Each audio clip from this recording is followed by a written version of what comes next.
Hello there and welcome to our channel. A quiet place where curiosity slows down, where big questions are allowed to stretch out comfortably, and where science takes the long way around so your mind doesn't have to rush anywhere.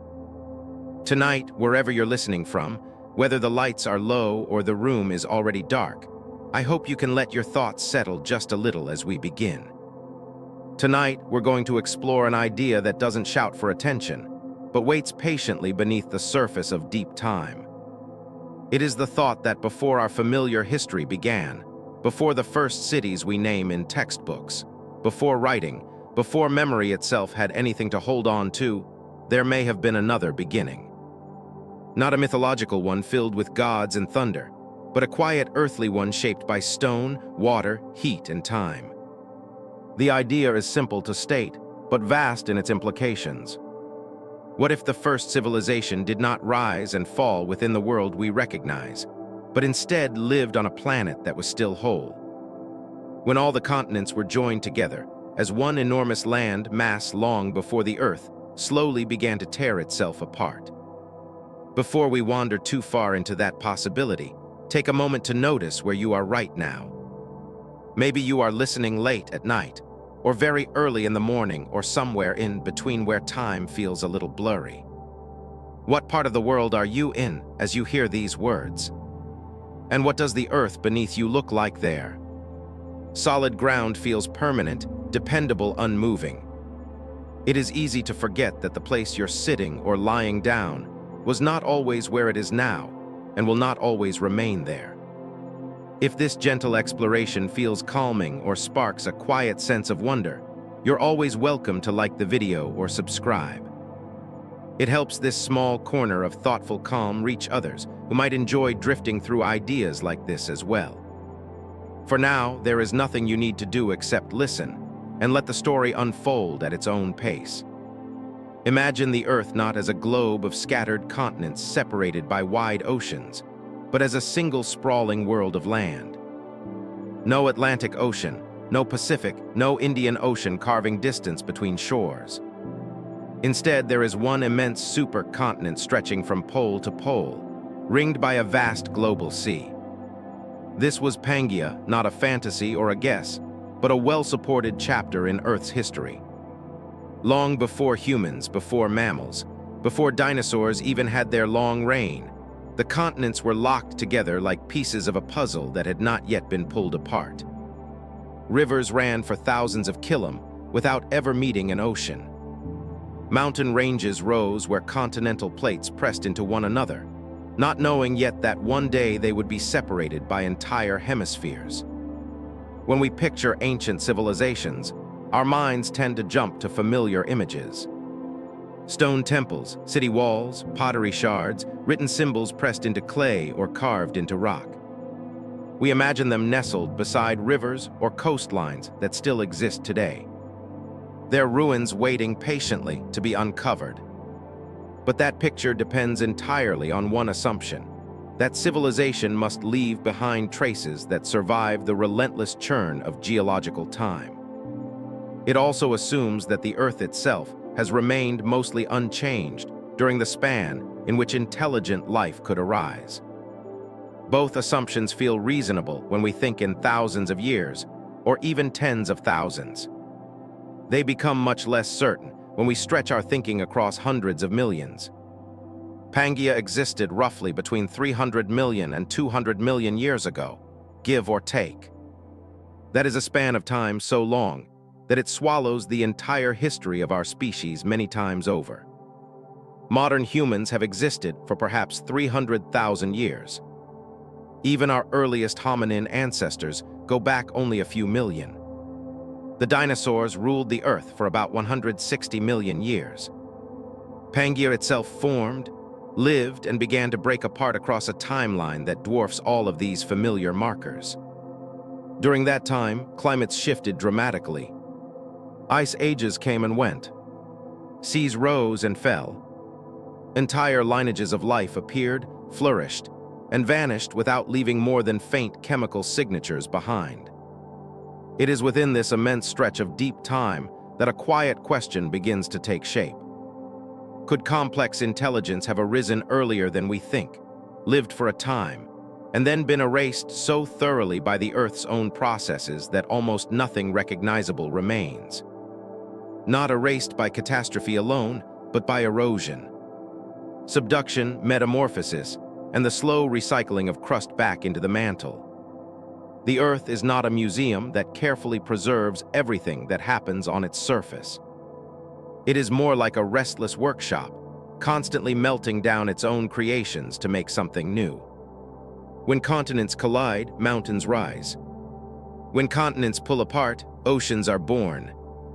But when one tectonic plate slides beneath another, entire landscapes are dragged downward, crushed, heated, and transformed beyond recognition. Any cities, roads, or structures built on those surfaces would not simply crumble into ruins. They would be ground into minerals, folded into rock layers, and eventually melted. Even the oceans are not safe archives. The seafloor is constantly renewed, with new crust forming at mid-ocean ridges, and old crust sinking back into the earth. The oldest ocean floor we know of today is less than 200 million years old. Anything older has already been recycled. So if an early civilization had existed during the age of Pangea, its physical traces would face a nearly impossible challenge. They would need to survive hundreds of millions of years of tectonic movement, weathering, chemical alteration, and biological activity. Wood would rot, metals would corrode and disperse. Stone would fracture, dissolve, or be transformed under pressure and heat. Even if something endured for a time, it might end up buried kiln deep or pulverized into sediment indistinguishable from its surroundings. This is not to say such a civilization did exist, but rather to acknowledge that the absence of evidence is not always evidence of absence, especially on a planet that actively destroys its own past. We tend to think of history as something layered neatly beneath our feet. Older things below, newer things above. In reality, the Earth folds, flips, shatters, and rearranges those layers endlessly. A structure built in one place could be scattered across continents or erased entirely, leaving behind nothing we would recognize as intentional. The idea of a first civilization often triggers images of advanced technology, glowing machines, or knowledge far beyond our own. That expectation may itself be a limitation. Civilization does not require metal skyscrapers or digital networks. At its core, it involves sustained social organization, shared knowledge, tools, and an ability to shape the environment intentionally over time. A civilization adapted to a Pangean world might look nothing like ours. It might rely on materials that do not fossilize well. It might build with organic substances, earthworks, or structures designed to blend back into the landscape. It might leave behind chemical or isotopic signatures rather than recognizable artifacts. Life itself had already proven remarkably inventive long before humans arrived. By the time Pangea formed, complex multicellular organisms were well established. Forests existed. Large animals walked the land. Ecosystems were intricate and resilient. Intelligence, at least in limited forms, had already appeared in various lineages. Cephalopods today demonstrate problem-solving abilities and memory. Birds and mammals show social complexity and tool use. Intelligence is not a singular event, but a trait that can emerge under many conditions. If an intelligent species had evolved during Pangea, it would have faced a world very different from ours. With one continuous landmass, migration patterns would be vast. Climate zones would be extreme with deep continental interiors, experiencing intense heat or cold, far from moderating ocean influences. Deserts could stretch for thousands of km. Monsoon systems might behave differently. Coastal regions would still exist, but the geometry of currents and winds would shape life in unfamiliar ways. Such a civilization, if it arose, would not know continents drifting apart. From its perspective, the land would feel eternal. Mountains might slowly grow or erode. But the idea that the ground itself could someday split and carry entire cultures away from one another would be beyond imagination. The separation of Pangea happened slowly over tens of millions of years. No single generation would notice it. Coastlines would creep, rifts would widen, shallow seas would form where dry land once lay. Over time, what was once a connected world would become fragmented, isolating populations, altering climates and reshaping ecosystems.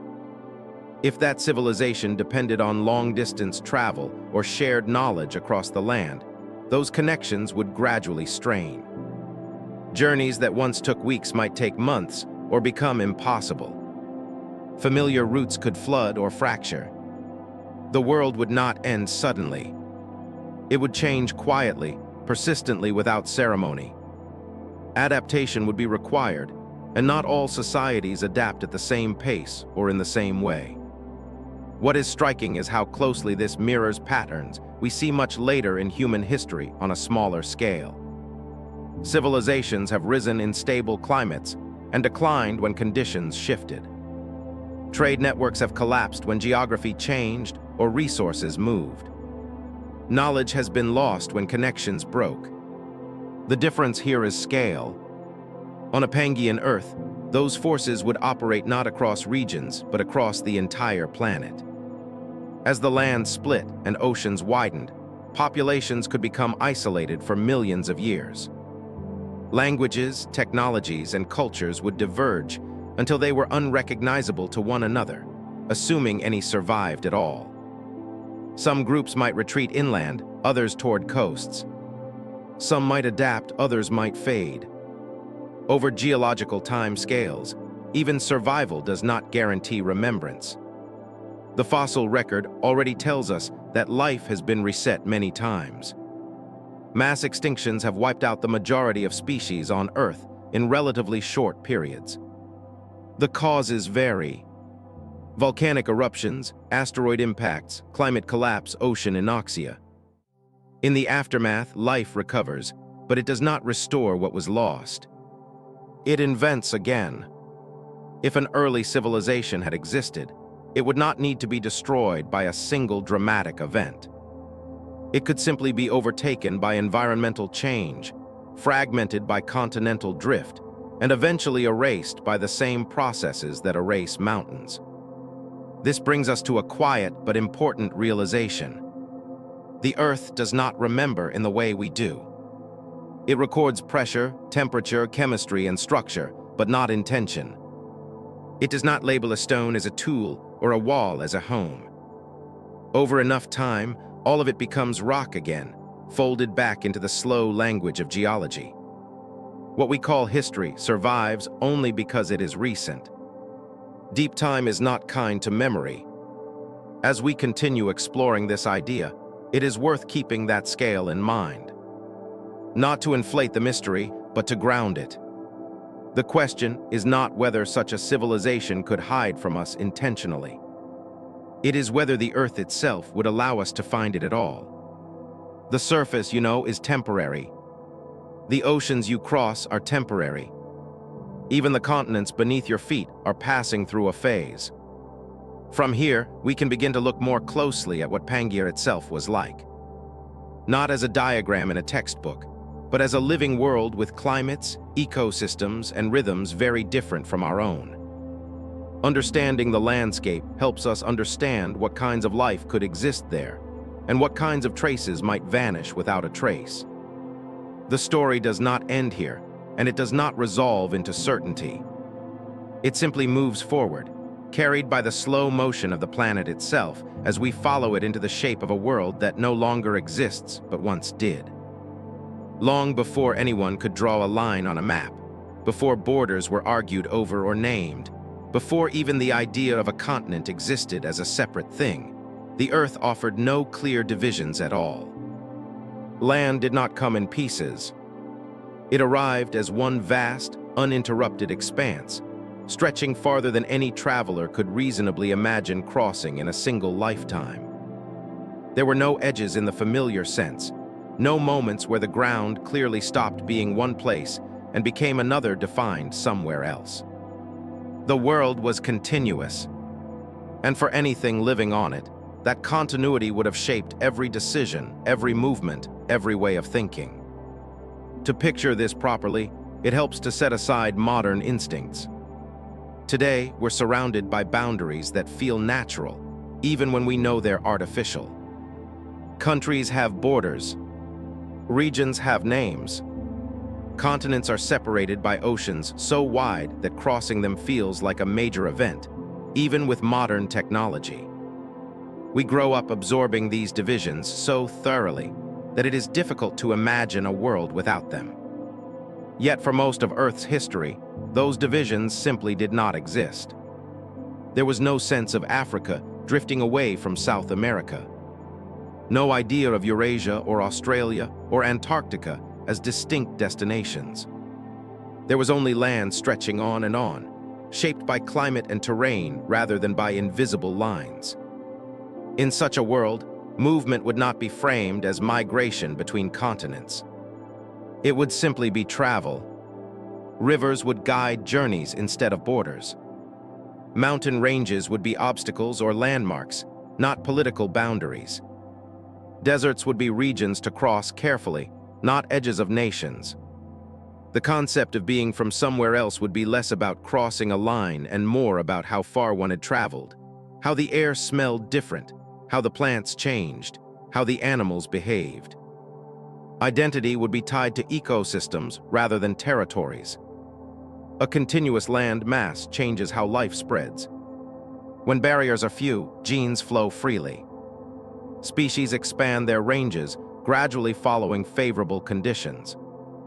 Isolation, when it occurs, comes from climate, altitude, or distance rather than from oceans. This has consequences not only for biology, but for culture and knowledge as well. Ideas, tools, and practices would diffuse slowly but steadily across the land, carried by travelers, traders, or wanderers whose journeys might span generations rather than months. If an early civilization arose in such a setting, its sense of the world would be fundamentally different from ours. There would be no reason to imagine the planet as broken into large pieces, separated by impossible distances. The Earth would feel whole, even if it was vast beyond comprehension. Stories would not begin with across the sea as something exotic and unreachable. Instead, the unknown would lie beyond the next mountain chain, across the next stretch of unfamiliar forest or arid plain. Without maps as we know them, knowledge of place would be embodied rather than abstract. Directions would be learned through experience, passed on through memory and narrative rather than symbols on paper. Landmarks would matter deeply. A particular bend in a river, a distinctive rock formation, a grove of unusual trees, these would anchor understanding. Over time, such knowledge could become extraordinarily detailed, even if it was never written down. Oral traditions, practical routes, seasonal movements, all of these could form a mental geography just as rich as any modern atlas. Borders do more than divide land.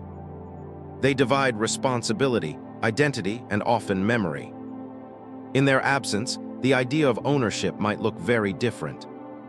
Land could be shared, traversed, revisited over cycles of seasons rather than claimed permanently. This does not mean conflict would be absent. Resources would still be contested.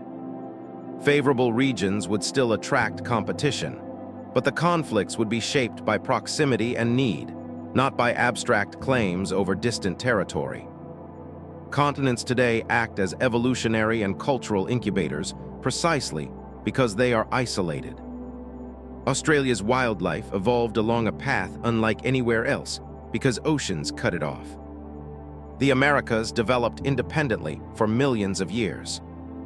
Africa's long continuity shaped the path of human evolution. In a Pangean world, those isolations would not exist or would exist only in limited shifting forms. This could slow divergence in some ways while accelerating complexity in others. Cultures might borrow freely, adapting ideas rather than reinventing them in isolation. At the same time, the sheer size of the landmass would introduce its own forms of separation. A journey from one side of Pangea to the other could take generations. Climate zones would vary dramatically. The interior of the supercontinent would be far from the moderating influence of oceans, leading to extreme seasonal swings. Summers could be brutally hot. Winters could be bitterly cold. Entire regions might be inhospitable for long stretches of the year. These conditions could create cultural islands not defined by water, but by heat, cold, or scarcity. This kind of separation is subtle. It does not announce itself with a coastline. It creeps in through habit and necessity. People settle where survival is easier. They avoid regions that demand too much. Over time, those choices create gaps in contact. Knowledge may stop flowing smoothly. Practices diverge. Dialects shift. What began as a single continuous cultural fabric could slowly fray into loosely connected threads. Now imagine this process unfolding over millions of years, not thousands. Long before Pangea began to split, it was already dynamic. Plates pressed together, lifting mountains. Others sagged, creating basins. Sea levels rose and fell, flooding shallow areas and retreating again. The land was never static. It breathed on geological time scales, expanding and contracting, reshaping itself without regard for anything living upon it. In this context, the idea of a first civilization becomes less about monumental ruins and more about persistence. Could an intelligent species maintain continuity of knowledge across such immense spans of time and space? Could it adapt to shifting climates and landscapes without the anchors we rely on like written records or stable coastlines? If it did, its achievements might not look like ours at all. They might be embedded in practices, in relationships with the environment, in ways of living that leave little behind once abandoned. We often equate civilization with permanence. Stone buildings, cities that endure for centuries. But permanence is a fragile illusion on a restless planet. Even our most enduring structures are temporary on geological time scales. Given enough time, everything erodes. Mountains flatten, seas swallow coastlines. The idea that civilization must announce itself loudly to be real is a bias shaped by our short perspective. A world without continents would also shape how time itself was experienced. Seasonal cycles would still exist, driven by the tilt of the Earth's axis. But regional patterns could be broader, less fragmented. Monsoon systems might stretch across enormous distances. Droughts could persist for thousands of kilom. Abundance and scarcity would move like slow waves across the land. Planning for the future would require attention not just to local signs, but to distant changes carried by travelers and shifting ecosystems. In such a setting, long-distance awareness would matter. Even without maps, information could travel. Stories of changing conditions far away might influence decisions locally. A drying region hundreds of kilometers distant could eventually affect migration, trade, or conflict. The sense of the world would be expansive, even if it was not precisely measured. As Pangea began its slow fragmentation, these patterns would shift again. Rifts would open. Shallow seas would intrude. What was once a long overland journey might become a coastal route, then an island chain, then an open ocean. Each stage would introduce new forms of separation. Communities that once exchanged goods and ideas directly might find themselves cut off, forced to adapt independently. The crucial point is that none of this would happen quickly enough to be dramatic in a single lifetime. There would be no announcement, no moment where the world clearly broke apart. Instead, there would be a gradual accumulation of small changes. A river becomes wider. A lowland floods more often. A familiar route becomes unreliable. Over generations, those inconveniences become barriers. Over longer spans, they become oceans. If an early civilization existed during this transition, it would not perceive itself as living through the splitting of a supercontinent. It would experience a world that slowly became harder to navigate as it once had. Knowledge networks might thin. Shared traditions might diverge. Some groups might thrive in new coastal environments, learning to navigate emerging seas. Others might retreat inland, losing contact with former neighbors. What we are left with millions of years later is a planet that bears no obvious scars labeled here something intelligent once lived. The scars we do see are geological rift valleys, passive margins, ocean basins. These tell us about forces far larger than any civilization.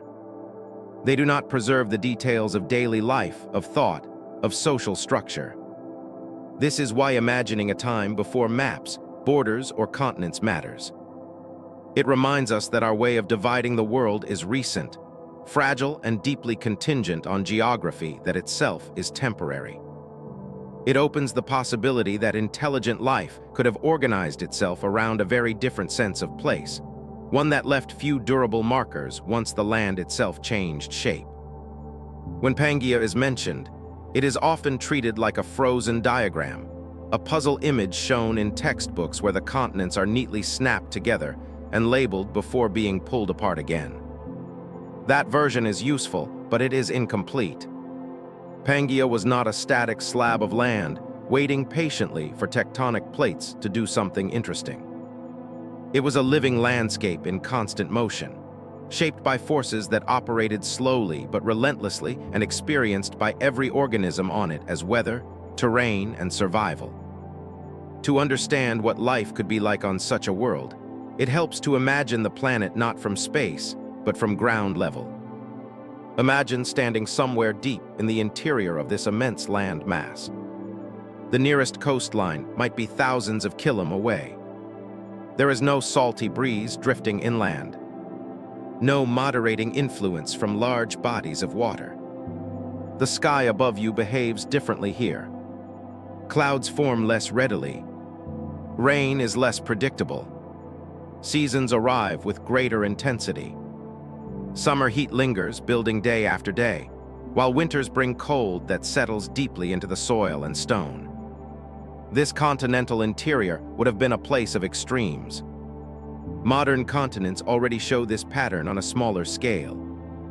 Central Asia, for example, experiences some of the hottest summers and coldest winters on Earth because it lies far from oceanic influence. Now expand that effect across an entire supercontinent. Vast regions of Pangea would have been dominated by arid or semi-arid climates. Not because the planet was dry overall, but because moisture simply could not travel far enough inland to balance evaporation. Deserts on Pangea were not small patches between greener regions. They could stretch for immense distances, shaped by global wind patterns that circled the supercontinent. These were not static deserts either. Over long periods, they expanded, contracted, and shifted position. As climate cycles changed, life adapted accordingly. Plants evolved to conserve water. Animals developed strategies to cope with heat and scarcity. Rivers became lifelines, carving narrow corridors of abundance through otherwise unforgiving terrain. Closer to the edges of Pangea, the world looked very different. Coastlines wrapped around the supercontinent like a single nearly continuous ribbon. Shallow seas flooded low-lying areas, creating broad coastal plains, wetlands, and deltas. These regions were rich in nutrients, fed by sediments washed down from the interior. Life flourished here.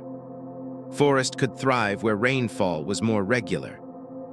Marine ecosystems blended into terrestrial ones, creating zones of exceptional productivity. Importantly, these coastlines were not fixed.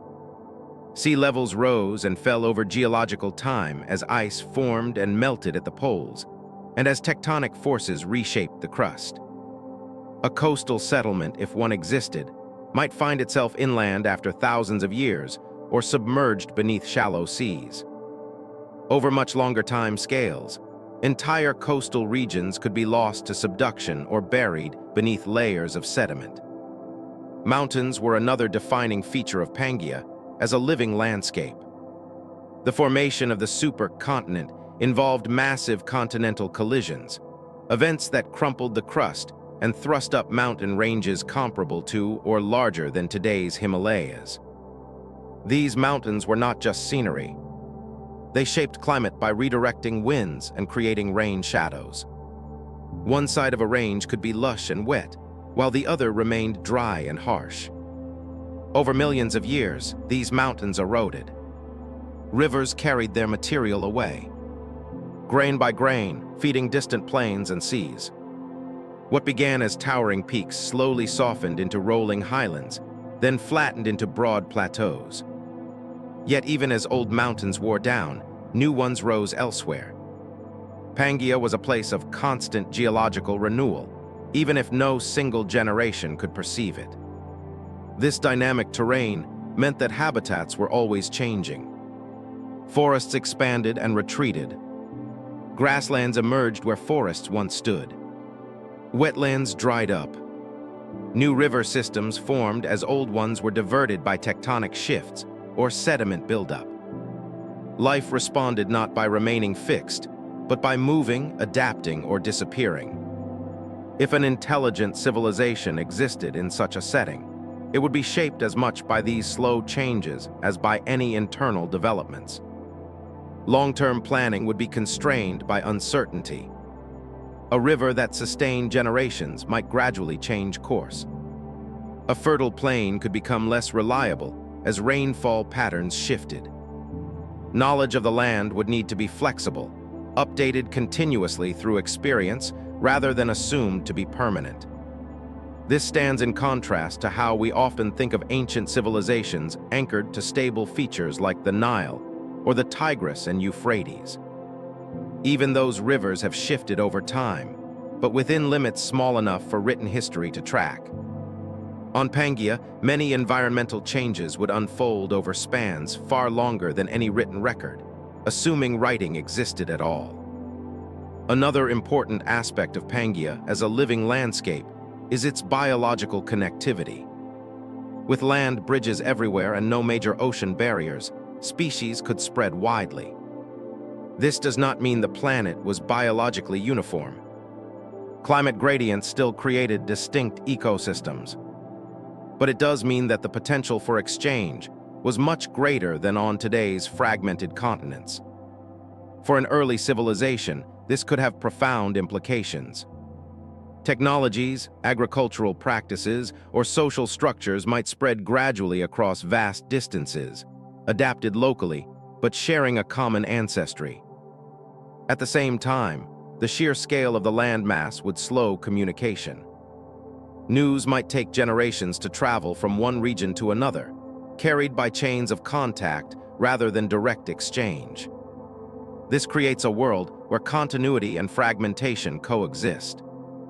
Everything is connected in principle, but not necessarily in practice. The land allows movement, but distance imposes limits. Climate allows growth, but variability introduces risk. Civilization, if it arose, would be both unified and diverse, coherent in some respects and wildly varied in others. It is also important to consider the role of fire in this landscape. Large dry interiors combined with periodic lightning storms would make wildfires common. Fire shapes ecosystems profoundly. It clears old growth, releases nutrients, and creates opportunities for new species. Intelligent life would have to understand and manage fire not just as a tool, but as a recurring force of nature. Volcanism added another layer of dynamism. The assembly and breakup of Pangea were associated with extensive volcanic activity. Large igneous provinces released vast amounts of lava and gases over relatively short geological periods. These events could alter climate globally, causing warming, cooling, or acidification of oceans. Life endured these episodes, but not without disruption. From the perspective of a civilization living through such times, these changes might appear as periods of hardship without clear cause. Crops fail, weather patterns shift, ecosystems reorganize. Without an understanding of plate tectonics or atmospheric chemistry, explanations would likely be local, symbolic, or practical rather than global. Adaptation would come through trial, error, and memory passed down across generations. One of the most overlooked aspects of Pangea as a living landscape is time itself. Not clock time, but environmental time. Seasons would still cycle annually, but longer rhythms would be more subtle. Multi-century droughts, gradual cooling or warming trends, slow encroachment of deserts or forests. These patterns require long-term awareness to recognize, and even longer-term strategies to respond to. Human societies today struggle with changes that unfold over decades. On Pangea, the most significant transformations would unfold over thousands or millions of years, far beyond the intuitive grasp of any single individual. A civilization's resilience would depend on whether its knowledge systems could encode and transmit lessons learned across many generations, even as the environment slowly rewrote the context in which those lessons applied. As Pangea approached the period when it would begin to split, these dynamics intensified. Stresses built up in the crust. Rift zones formed. Volcanic activity increased in some regions. The landscape itself signaled change, but in a language measured in deep time rather than sudden catastrophe. Valleys widened, ground subsided. Shallow seas crept inland along new fractures. Life adapted again. Coastal ecosystems expanded into newly flooded areas. Inland routes were altered. What had once been a continuous land corridor might become marshy, then impossible, then submerged. For any society relying on established pathways, this would be a slow but profound disruption. Seen this way, Pangea was not simply the backdrop for life. It was an active participant. It shaped evolution, constrained movement, redistributed resources, and ultimately dismantled the very continuity it had once provided. Any civilization emerging within it would be inseparable from these processes, rising not despite them, but through constant negotiation with them. This perspective helps explain why we should be cautious about expecting obvious remnants of such a civilization. The living landscape of Pangea did not preserve things gently. It recycled them. It ground them down, buried them, transformed them. What survives from that era does so largely by accident, locked into conditions that protected it from heat, pressure, and time. When people ask whether intelligence could have arisen earlier than we think, the question often hides another assumption beneath it. The assumption is that intelligence looks a certain way, behaves a certain way, and leaves behind a certain kind of evidence. Usually that evidence is imagined as tools, structures, symbols, or machines that resemble our own. But intelligence itself is not a single invention, nor is it tied to one particular biological form. It is a strategy, one of many that life experiments with when conditions allow it. On Earth, intelligence has emerged multiple times in different branches of life. It did not wait patiently for humans to arrive. Long before our species appeared, evolution was already testing ways to sense, remember, predict, and respond to the environment with increasing flexibility. Brains did not arrive fully formed. They grew slowly, incrementally, shaped by survival pressures that rewarded anticipation and learning. Even today, intelligence does not belong exclusively to animals with large brains or familiar faces. Octopuses solve puzzles, recognize individuals, and plan escapes despite being separated from us by hundreds of millions of years of evolution. Birds demonstrate memory, problem-solving, and even basic tool construction. Mammals exhibit social intelligence, emotional awareness, and long-term planning. None of these lineages inherited intelligence from a single ancestor. They arrived at it independently, shaped by their own ecological challenges.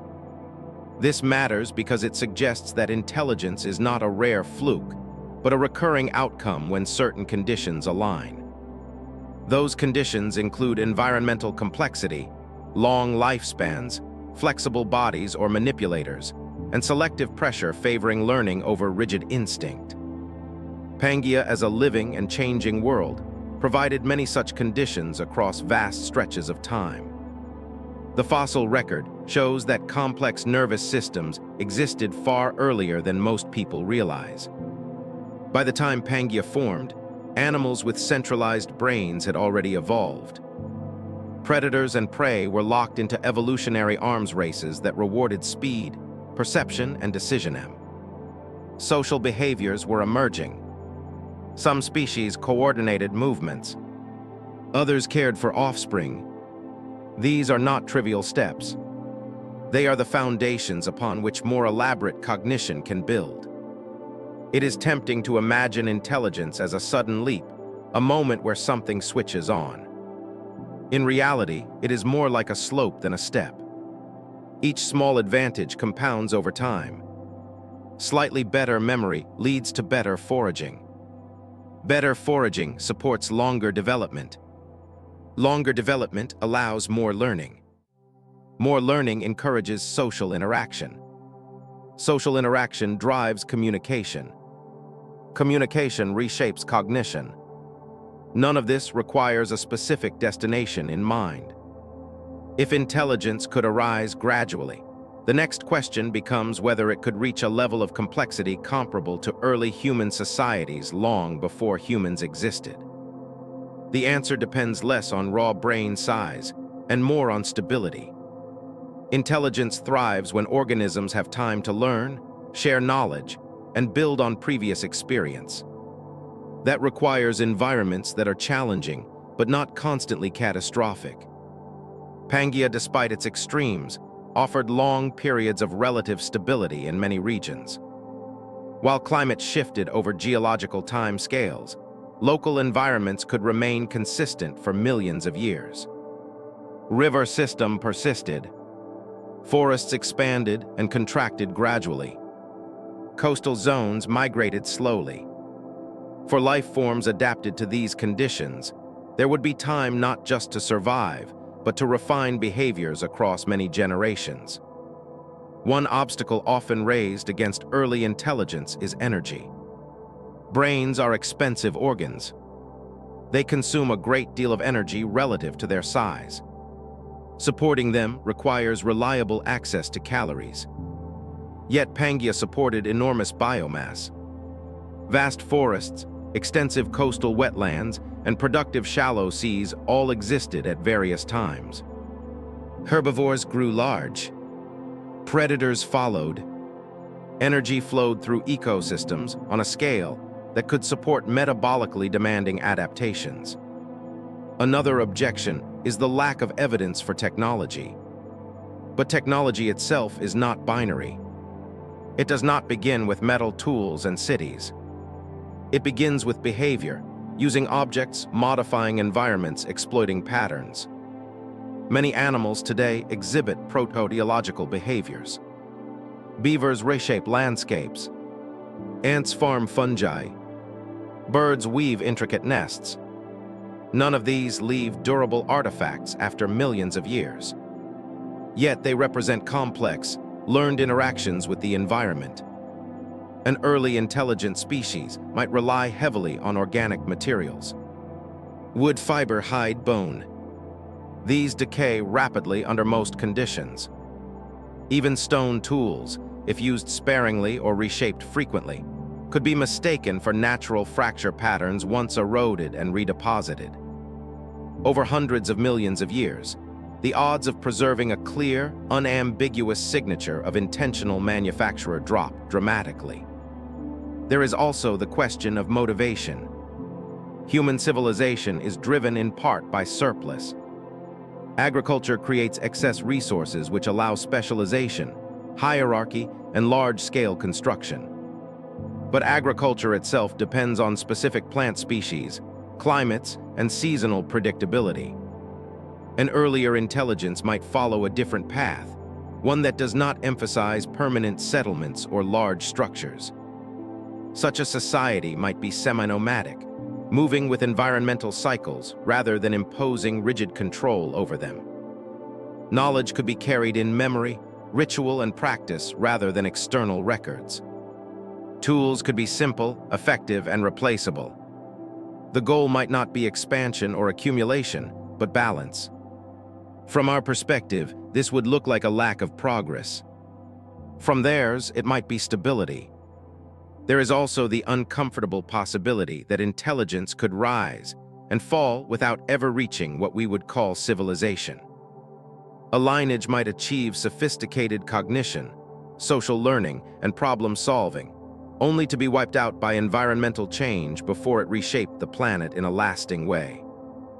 Evolution is full of experiments that worked for a time and then ended. Mass extinctions play a role here. The Earth has experienced several events where a majority of species disappeared in relatively short geological intervals. These events reset ecosystems. They remove dominant groups and create opportunities for others. If an intelligent lineage existed before such an event, it might vanish completely, leaving no descendants to carry forward its adaptations. Even without mass extinction, gradual change can erode the conditions that support intelligence. Climate shifts could reduce food availability. Habitat fragmentation could isolate populations.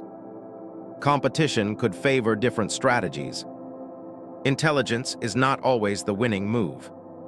Sometimes simpler, faster, or more reproductively efficient organisms prevail. It is also worth questioning whether intelligence must be centralized in individuals. Collective intelligence exists. Social insects exhibit complex behaviors that emerge from simple rules, followed by many individuals. While this is not intelligence in the human sense, it demonstrates that problem-solving and environmental manipulation can arise without large brains or conscious planning. Over deep time, hybrid strategies could evolve that blur these distinctions. Could there have been a species with moderate individual intelligence, but strong collective memory and coordination? Possibly. Such a system might leave even fewer recognizable traces, especially if its structures were temporary or organic. Yet it could still shape ecosystems, influence evolutionary trajectories, and experience something akin to culture. One of the strongest biases we bring to this question is the idea that intelligence inevitably leads to visible dominance. Humans dominate because our particular combination of cognition, social structure, and technology happen to align in a way that scaled rapidly. That does not mean every intelligent species would follow the same path. Some might avoid overexploitation. Others might lack the social pressures that drive expansion. Some might even self-limit intentionally or otherwise. Time itself complicates the picture. Millions of years offer plenty of opportunity for intelligence to arise, but they also guarantee profound change. Even if an early civilization lasted 1,000,000 years, an extraordinary span by human standards, it would still be a brief flicker in geological terms. After its disappearance, the Earth would continue to work, erasing surfaces, burying evidence, rearranging continents. When we search for intelligence in the past, we tend to look for ourselves. We look for symmetry, for regularity, for artifacts that fit our expectations. But an earlier intelligence might be genuinely alien, not because it came from elsewhere, but because it evolved under conditions we have never experienced. Its priorities, technologies, and expressions of knowledge could fall outside our conceptual categories. This does not mean we should accept speculation without restraint. Science relies on evidence, and extraordinary claims require strong support. But it does mean we should be careful about assuming that the absence of familiar evidence rules out unfamiliar possibilities. Deep time is not just long. It is actively destructive to most forms of record-epping. Geology preserves some things very well, but only under specific circumstances. Rapid burial, low oxygen, minimal disturbance. Even then, what is preserved is biased toward hard parts, simple shapes, and chemical signatures that resist alteration. Soft tissues, behaviors, and social structures vanish almost entirely. So when we ask whether intelligence could have arisen earlier, the honest answer is not that it did or did not, but that the Earth's history allows for the possibility in ways that are often underestimated. Life has been complex for a very long time. Nervous systems have been experimenting with perception and decision, making for hundreds of millions of years. Environments have offered both challenge and opportunity across that same span. The question then shifts from whether it could happen to whether we would recognize it if it had. Recognition depends on assumptions. It depends on what we expect intelligence to leave behind. If those expectations are too narrow, we may be overlooking entire categories of past experience. As the continents slowly began to part, the pressures on any existing intelligent systems would increase, connectivity would decline, environments would shift, isolation would intensify. Whether intelligence survived that transition, transformed itself, or disappeared entirely is something the Earth does not narrate explicitly. It simply continues. When we picture civilization, most of us reach for the same mental images without even realizing it. Dense cities, permanent buildings, written records, clear hierarchies, agriculture supporting large populations, tools that grow steadily more complex and durable over time. These assumptions are so deeply woven into our understanding of history that they feel almost unavoidable. Yet they are not universal truths about intelligence or social organization. They are descriptions of one particular path taken by one particular species under one particular set of conditions very late in Earth's story. If we step back and remove those assumptions, the idea of civilization becomes far more flexible and far less dependent on visible monuments or lasting artifacts. Civilization at its most basic level is not about stone or metal. It is about coordination. It is about shared knowledge persisting beyond a single lifetime. It is about systems of behavior that allow a group to survive, adapt, and transmit understanding across generations. Everything else is optional. On a Pangean Earth, without continents to divide the world, and without stable coastlines or predictable long-term geography, permanence would be a risky strategy. Building structures meant to last centuries might offer little advantage if the land itself is slowly shifting. Rivers change course and climates drift over long spans. In such a setting, flexibility would matter more than durability. Knowledge that could move easily, adapt quickly, and live inside minds rather than walls would be far more valuable than anything carved into stone. A civilization shaped by those conditions might look almost invisible to us. Its cities could be seasonal gathering places rather than permanent settlements. Its infrastructure might consist of well-understood routes, shared signals, and environmental markers rather than roads or buildings. Its most important technologies could be social rather than mechanical. Ways of organizing labor, resolving conflict, sharing resources, and teaching skills efficiently. Without agriculture as we know it, surplus could still exist. But it might take different forms. Abundant seasonal resources, managed landscapes, or cooperative harvesting could provide reliability without fields or fences. Modern hunter-gatherer societies already demonstrate that complex social structures, trade networks, and cultural traditions can exist without farming or permanent architecture. Scale that up across a vast continuous land mass and extend it across deep time, and the result could be something sophisticated yet materially light. Communication in such a civilization would likely rely heavily on memory, repetition, and ritual. Stories would not be entertainment alone. There would be storage devices, navigation instructions, ecological knowledge, social rules, and historical memory could all be embedded in narrative, song, or practice. These forms are remarkably resilient when actively maintained, but they leave almost nothing behind once the chain of transmission is broken. We often equate writing with civilization, but writing is only one solution to the problem of memory. It arises when societies grow large, sedentary, and administratively complex. A civilization that remains mobile, adaptable, and tightly integrated with its environment may never develop writing because it does not need to. Its knowledge would live in people, not in objects. Technology, too, would look different.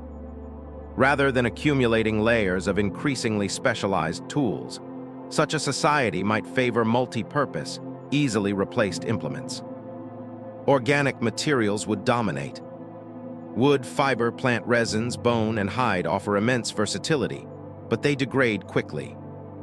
Even stone, if used sparingly and opportunistically, might not stand out clearly in the archaeological record after enough time has passed.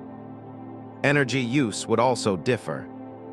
Without fossil fuels or large-scale metallurgy, energy would come from muscle, fire, wind, water, and biological processes. Mastery of fire alone enables cooking, landscape management, tool production, and social cohesion. Fire leaves traces, but those traces are subtle and easily erased over millions of years. Especially in dynamic environments, shaped by erosion and sedimentation. Social organization might not resemble kingdoms or empires. Large, rigid hierarchies are fragile in changing environments. Instead, authority could be situational based on expertise rather than position. Leadership might shift depending on context, hunting, navigation, conflict resolution, or environmental knowledge. Such systems can be highly effective without producing centralized power structures that leave obvious physical signatures. Trade networks could span enormous distances without formal infrastructure. Objects, ideas, and practices might move slowly from group to group, changing along the way. Over time, this creates shared cultural threads without uniformity. From our perspective, this would be difficult to distinguish from simple diffusion. Yet it could represent a highly developed system of exchange. Another assumption worth questioning is the idea that civilization seeks expansion. Human history often emphasizes growth, accumulation, and control. But these traits are not inevitable. In a world as vast and interconnected as Pangea, expansion might offer diminishing returns. Moving into unfamiliar territory could mean encountering harsher climates, different ecosystems, or unpredictable hazards. Stability might come from staying within known limits rather than pushing beyond them. If an early civilization adopted such a strategy, its footprint would remain light. It might deliberately avoid overexploiting resources, not out of abstract environmentalism, but because restraint ensured long-term survival. Over time, this would result in minimal ecological disruption compared to industrial societies. From a geological perspective, this would make the civilization almost invisible. Time perception would also differ. Without rigid schedules, calendars, or clocks, time would be experienced through cycles rather than units. Seasons, migrations, flowering periods, and animal behaviors would structure activity. Long-term changes would be noticed gradually, embedded in collective memory rather than measured precisely. This does not mean such a society would lack foresight. On the contrary, it might be acutely aware of slow trends precisely because it depends so directly on them. Education would not be formalized in institutions. Learning would be continuous, contextual, and embodied. Skills would be acquired through participation rather than instruction. This mode of knowledge transmission is efficient and adaptable.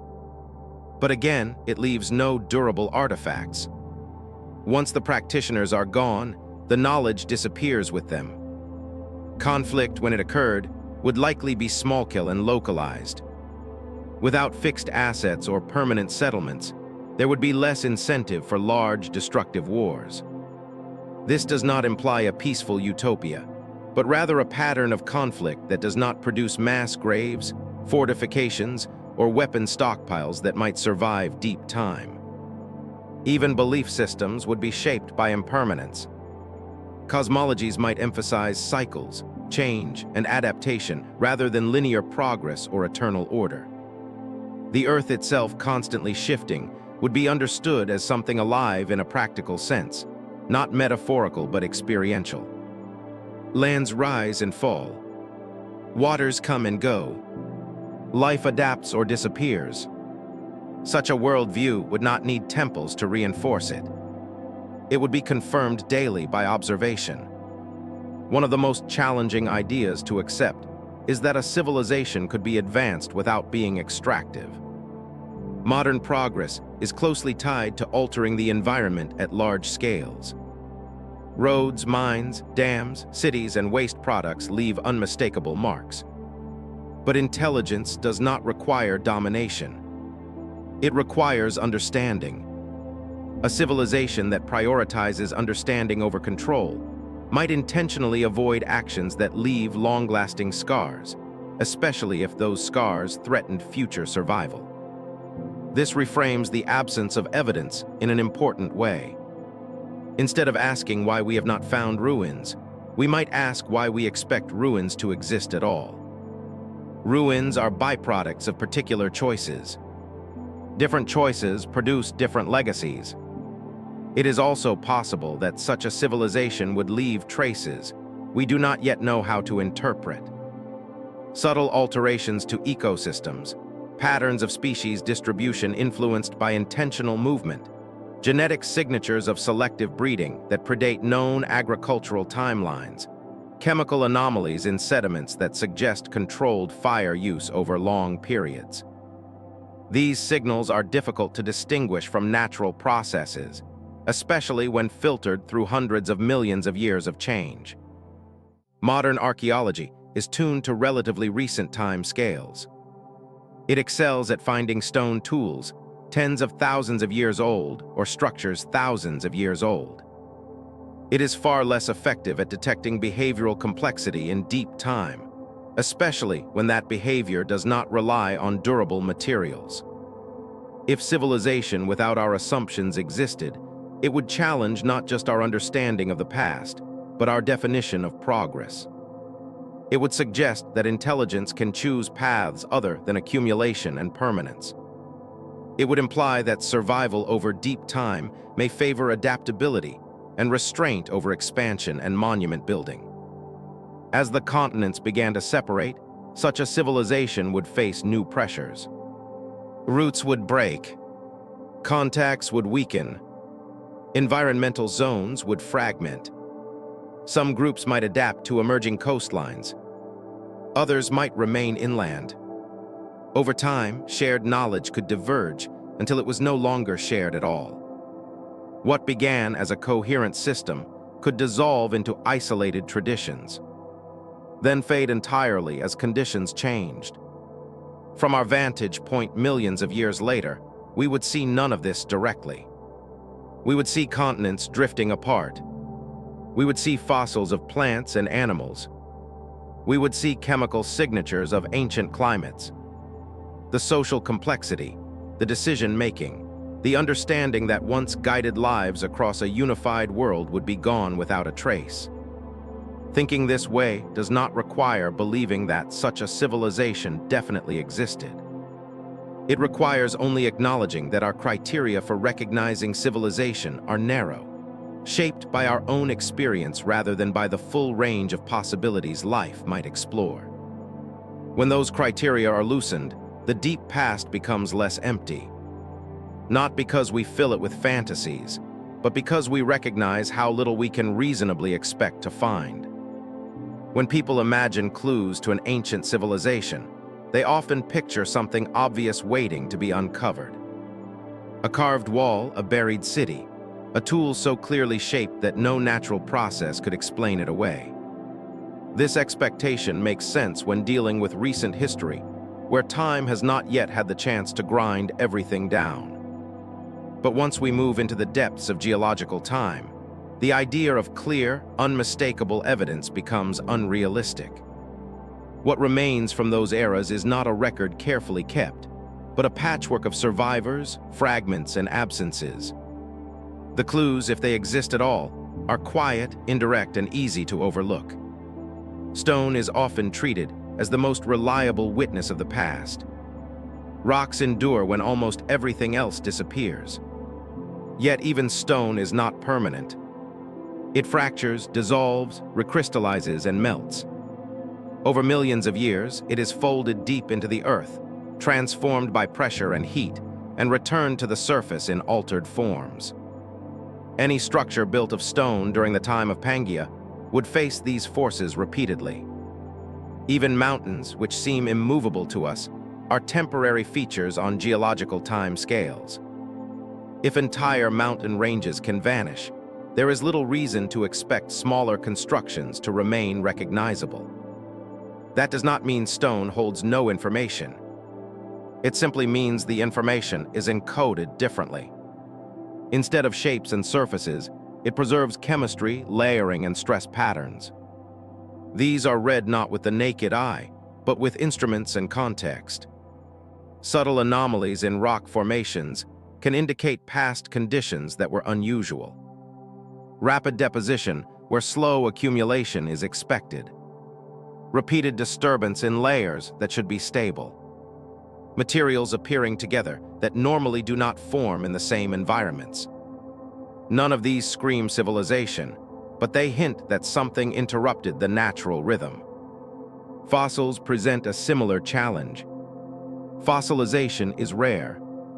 Most organisms never fossilize at all. Soft-bodied creatures vanish almost completely from the record. Even among those with hard parts, only a tiny fraction are preserved, and an even smaller fraction are found. The fossil record is therefore not a complete archive of life, but a biased sampling shaped by chance. We see what had bones, shells, or durable structures, and what happened to die in the right place under the right conditions. If an early civilization relied heavily on organic materials, as discussed before, its members would leave few direct traces. Their bodies might fossilize under rare circumstances, but distinguishing them from other animals would require clear anatomical markers. Intelligence itself does not fossilize. Behavior does not fossilize. Social organization does not fossilize. At best, we might see indirect signs, patterns that suggest something more than instinctual activity. For example, controlled use of fire leaves traces in the fossil record. But these traces are subtle. Charcoal layers can indicate burning, but distinguishing natural wildfires from intentional repeated fire use over long periods is difficult. Over millions of years, charcoal can be eroded, redeposited, or chemically altered. Even if a pattern existed, it might blend into the background noise of a world where fire was already a natural force. Tool use is another potential clue, but again, the signal fades quickly with time. Stone tools from early humans are identifiable because they show repeated intentional flacking patterns and are preserved in relatively young sediments. Push those same tools back hundreds of millions of years, subject them to tectonic movement, erosion, and redeposition, and those patterns blur. Edges wear down. Context is lost. What was once a tool becomes just another oddly shaped rock in a chaotic deposit. Then there are gaps. Absences in the record are often dismissed as lack of data, but sometimes they are data. Sudden changes in species distribution, unexpected disappearances not clearly tied to climate or volcanic activity, ecosystems that reorganize without an obvious trigger. These gaps invite explanation, though they do not provide it outright. Consider how human activity appears in the geological record today. We leave behind plastics, altered sedimentation patterns, unusual chemical signatures, and rapid changes in species abundance. But even these signals, dramatic as they are now, would fade over millions of years. Plastics would break down, cities would erode, chemical anomalies would diffuse. Eventually, future geologists might detect only a brief, puzzling layer of disruption. If that scale that backward to a civilization that was less extractive, less industrial, and more integrated with its environment, its signature would be correspondingly fainter. It might show up as a slightly accelerated spread of certain species, perhaps moved intentionally. It might appear as repeated landscape modification that mimics natural processes closely enough to be misattributed. It might leave behind nothing more than statistical oddities that only become noticeable when large data sets are compared. Another quiet clue lies in mineral deposits. Certain minerals form only under specific conditions. If those conditions appear out of place, they raise questions. However, geology already offers many natural explanations for such anomalies. High heat, unusual pressure, chemical reactions driven by volcanic activity, or rare environmental circumstances can all produce unexpected results. Introducing intelligence as an explanation requires ruling out all of these possibilities. A standard that is difficult to meet, even for far more recent events. The same applies to isotopic signatures. Isotopes can reveal information about past temperatures, atmospheric composition, and biological activity. Shifts in these signatures can indicate changes in how carbon, oxygen, or nitrogen moved through the environment. Life itself alters these cycles.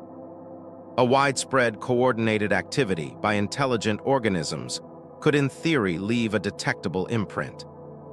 But again, disentangling that signal from natural biological evolution is extraordinarily challenging. Perhaps the most intriguing clues are not objects or layers, but patterns. Patterns in extinction and survival. Patterns in evolutionary bursts. Patterns in how quickly ecosystems recover after disruption. Intelligence, if it reached a certain threshold, could influence these patterns without leaving obvious physical traces. Selective pressures might change subtly. Certain species might persist longer than expected.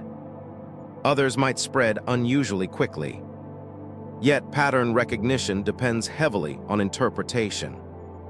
With enough data, almost any pattern can be explained in multiple ways.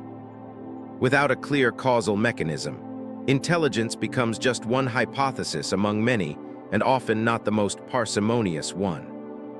Science tends to favor explanations that rely on known processes rather than speculative ones, especially when evidence is ambiguous.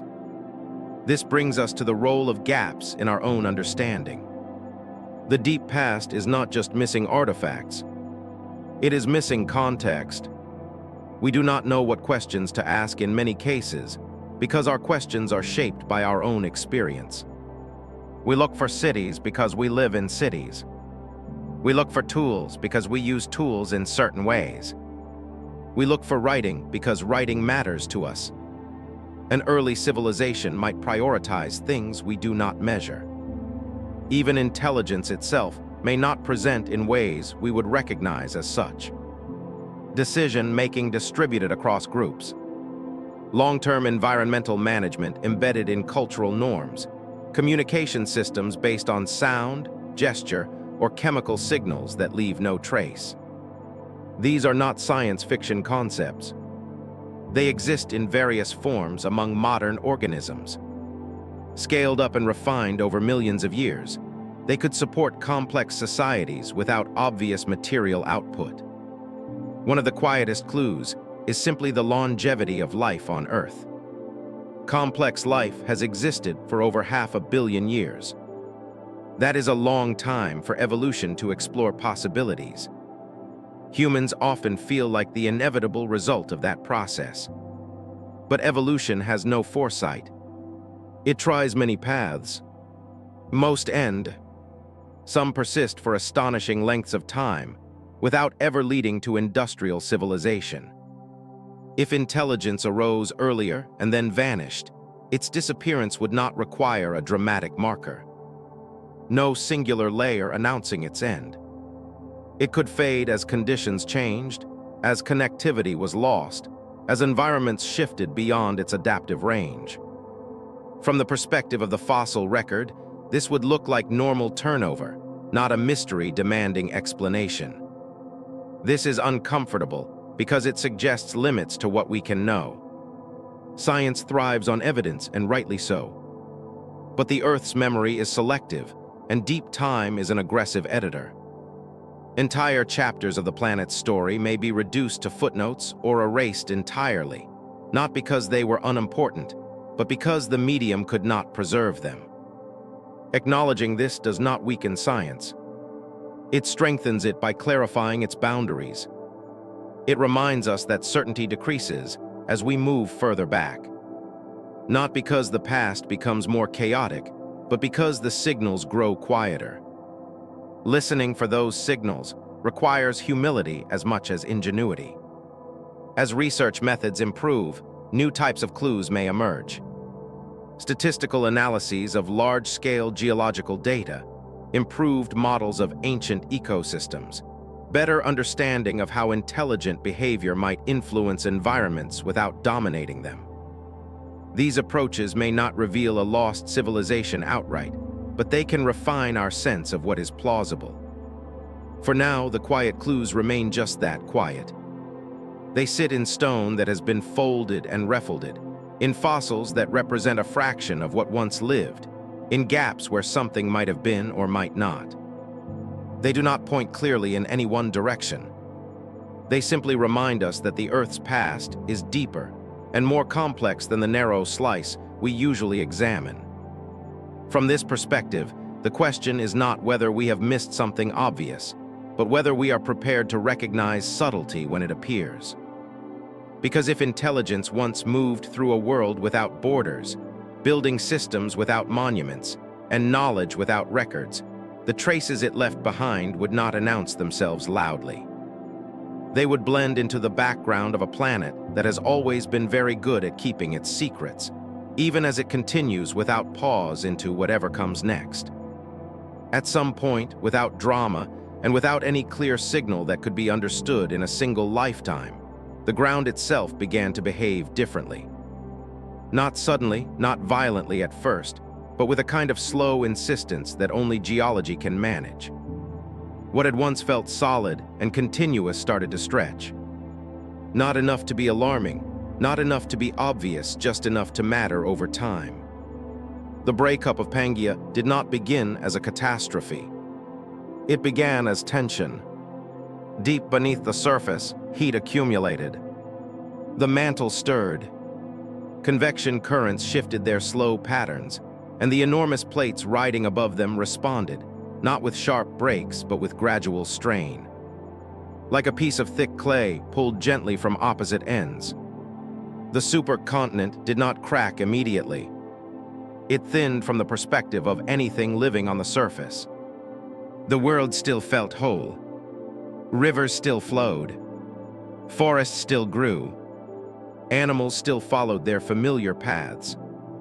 If an intelligent civilization existed at this time, its members would not wake one morning to find the land tearing open beneath their feet. There would be no announcement that the age of unity was ending. Instead, there would be small changes, scattered and easy to rationalize. In some regions, the ground might begin to sink slightly. Valleys would deepen in places where they had once been shallow. Lakes could form where drainage patterns subtly altered. Elsewhere, volcanic activity might increase, not in explosive bursts, but as persistent eruptions along linear zones. Lava would seep, spread, cool, and harden, adding layer upon layer of new rock to the surface. These features are familiar to geologists today. Rift valleys flood basalt's stretched crust. But to those living through them, they would simply be part of the landscape's slow evolution. A place that had always been dry becomes wetter. A region known for stability becomes unpredictable. Travel routes grow longer as terrain roughens. None of this points clearly to a planet-scale transformation. It feels local, manageable, temporary. Rifting does not happen evenly. Stress concentrates along weak zones in the crust, often where ancient structures already exist. These zones become lines of vulnerability, places where the Earth prefers to give way. Over time, they lengthen, connect, and deepen. What begins as a series of disconnected basins slowly organizes into a coherent system. As this process unfolds, the crust thins further. Magma rises more easily. Heat escapes more efficiently. The land stretches beyond its ability to recover. Eventually, seawater finds its way in. A shallow sea floods the rift, marking the first true physical separation, where once there was only land. But even this moment is deceptive. The sea does not arrive as an ocean. It creeps. It forms narrow gulfs and shallow bays. For generations, it might advance and retreat with changing sea levels. Crossing it might still be possible at certain times or places. The sense of separation is incomplete. For a civilization that had grown accustomed to a connected world, these changes would introduce friction rather than finality. Communication between regions would slow. Journeys would require new skills. Boats, if they existed, would need to adapt to salt water rather than rivers or lakes. Knowledge that once traveled easily would now depend on fewer, more fragile pathways. Importantly, this separation would not affect all regions equally. Some parts of Pangea would remain firmly connected for tens of millions of years after rifting began elsewhere. The supercontinent didn't split neatly down the middle. It fragmented asymmetrically, creating a patchwork of connected and semi-isolated zones. This unevenness matters. It means that any existing social or cultural systems would fracture in stages. Some groups would experience isolation early. Others would remain part of a larger network much longer. The result would not be a single moment of collapse, but a prolonged process of differentiation. Environmental consequences would compound these effects as rifts widened and seas formed. Global circulation patterns changed. Ocean currents reorganized.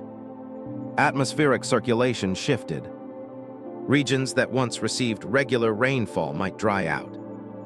Others could become wetter. Temperature gradients altered.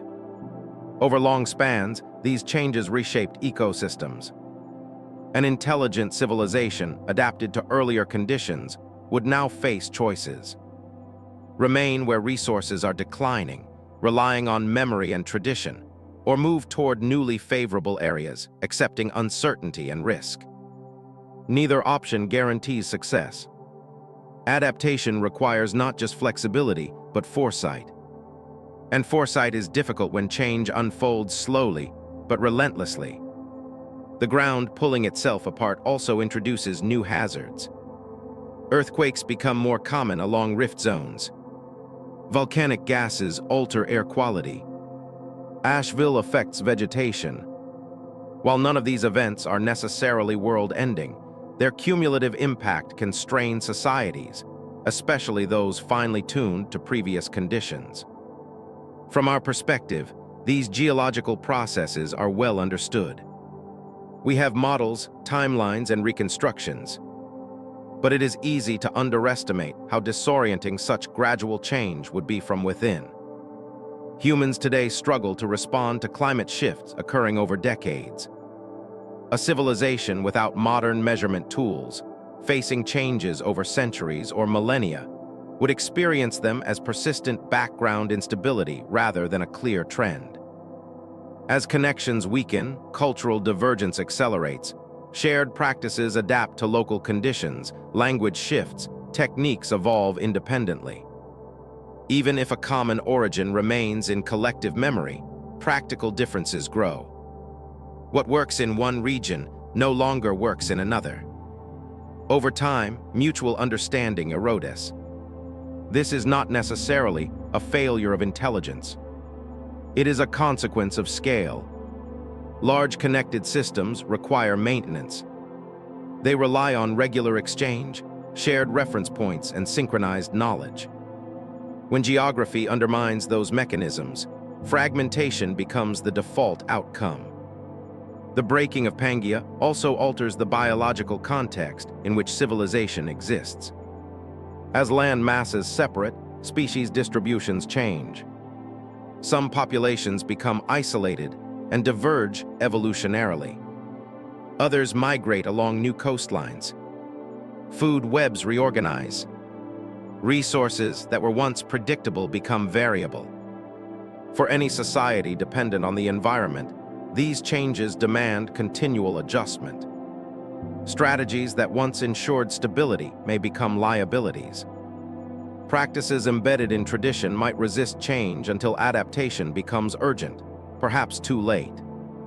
From the geological record, we know that the breakup of Pangea coincided with significant biological turnover. While not as dramatic as some mass extinctions, this period saw shifts in dominant species and the emergence of new lineages.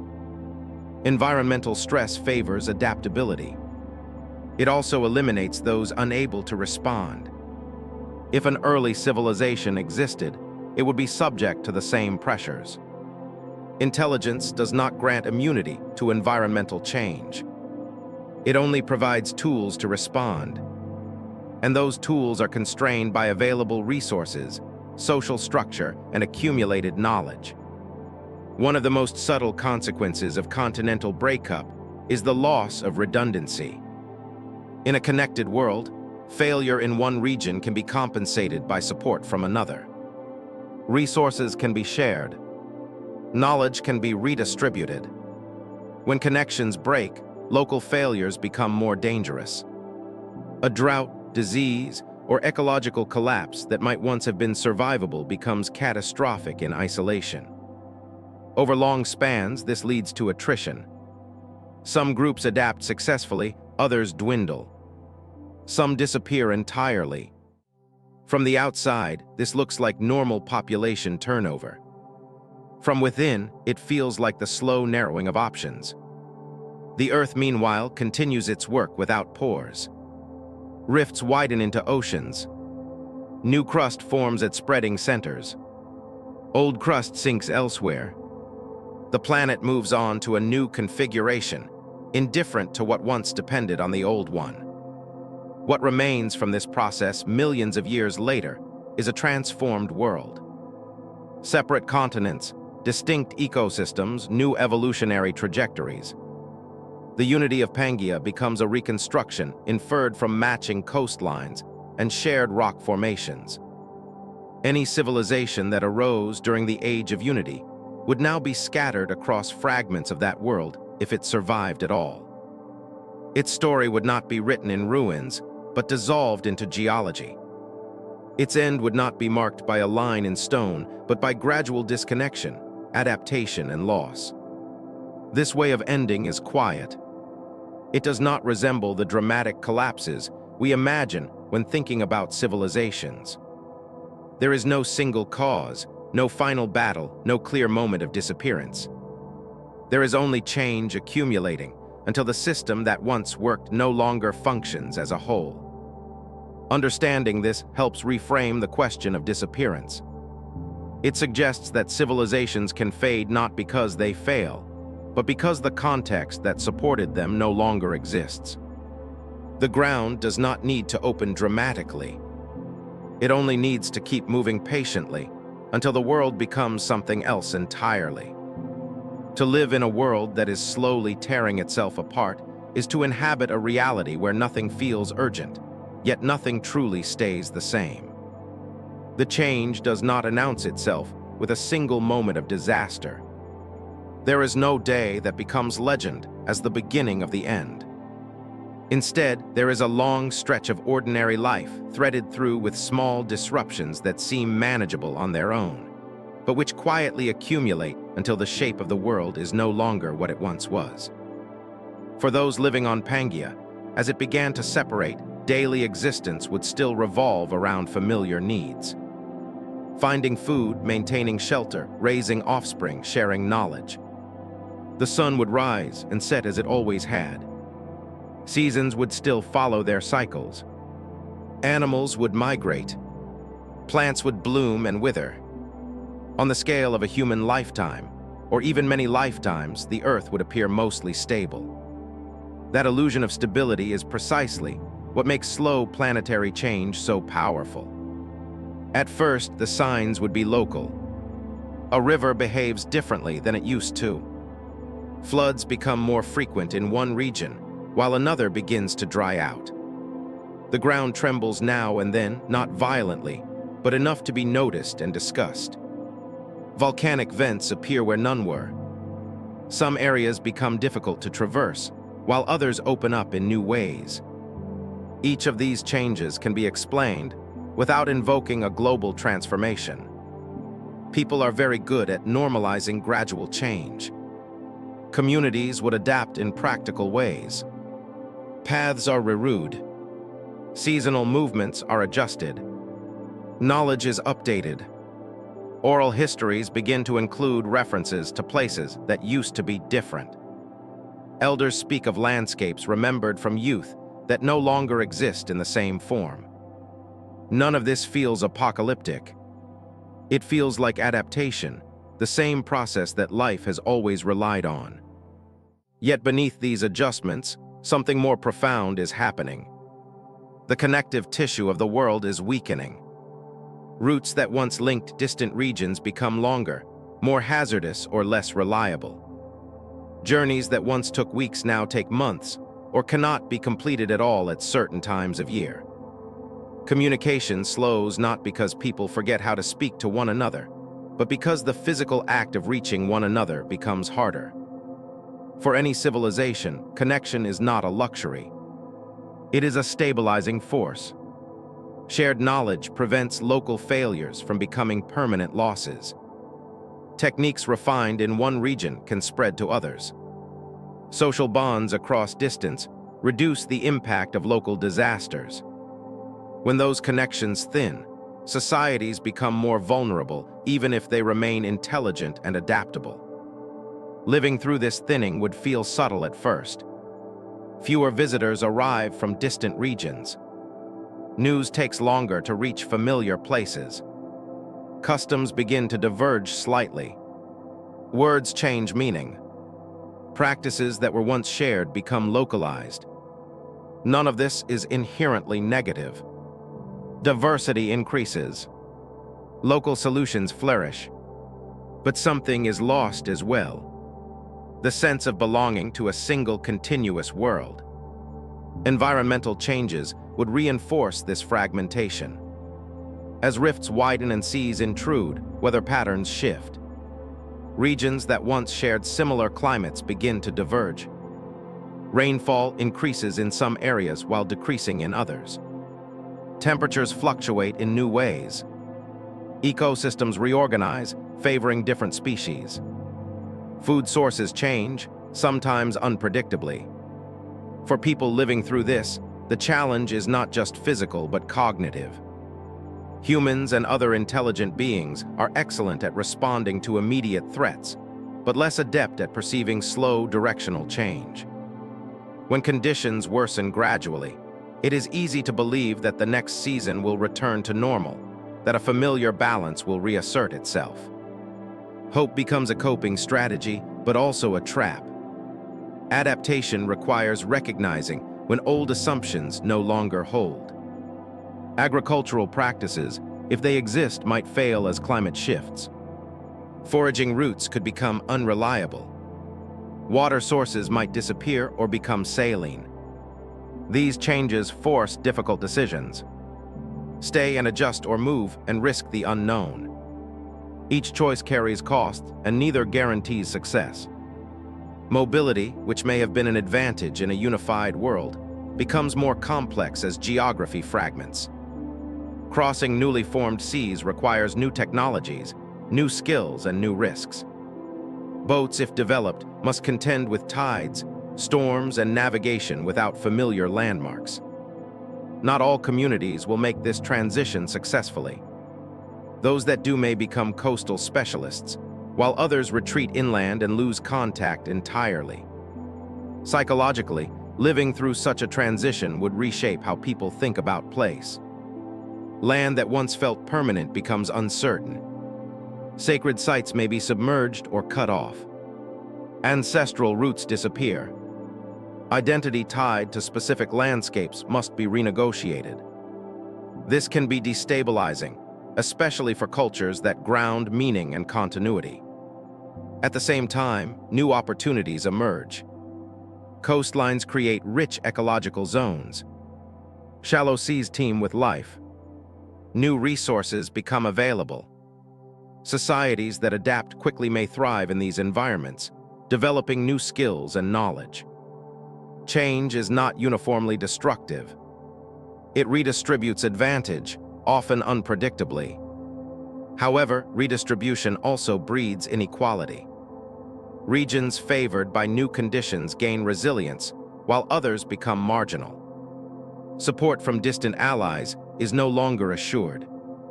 Local failures become more consequential. A prolonged drought, a disease outbreak, or the loss of a key resource can push a community past its ability to recover. Over generations, these pressures shape culture. Norms may shift toward caution, flexibility, or short-term planning. Long-term projects become riskier when the future environment is uncertain. Monumental construction, if it existed at all, becomes less attractive.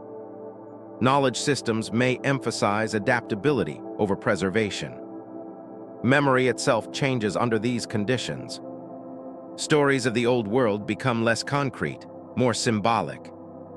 Children grow up knowing only fragments of what once was.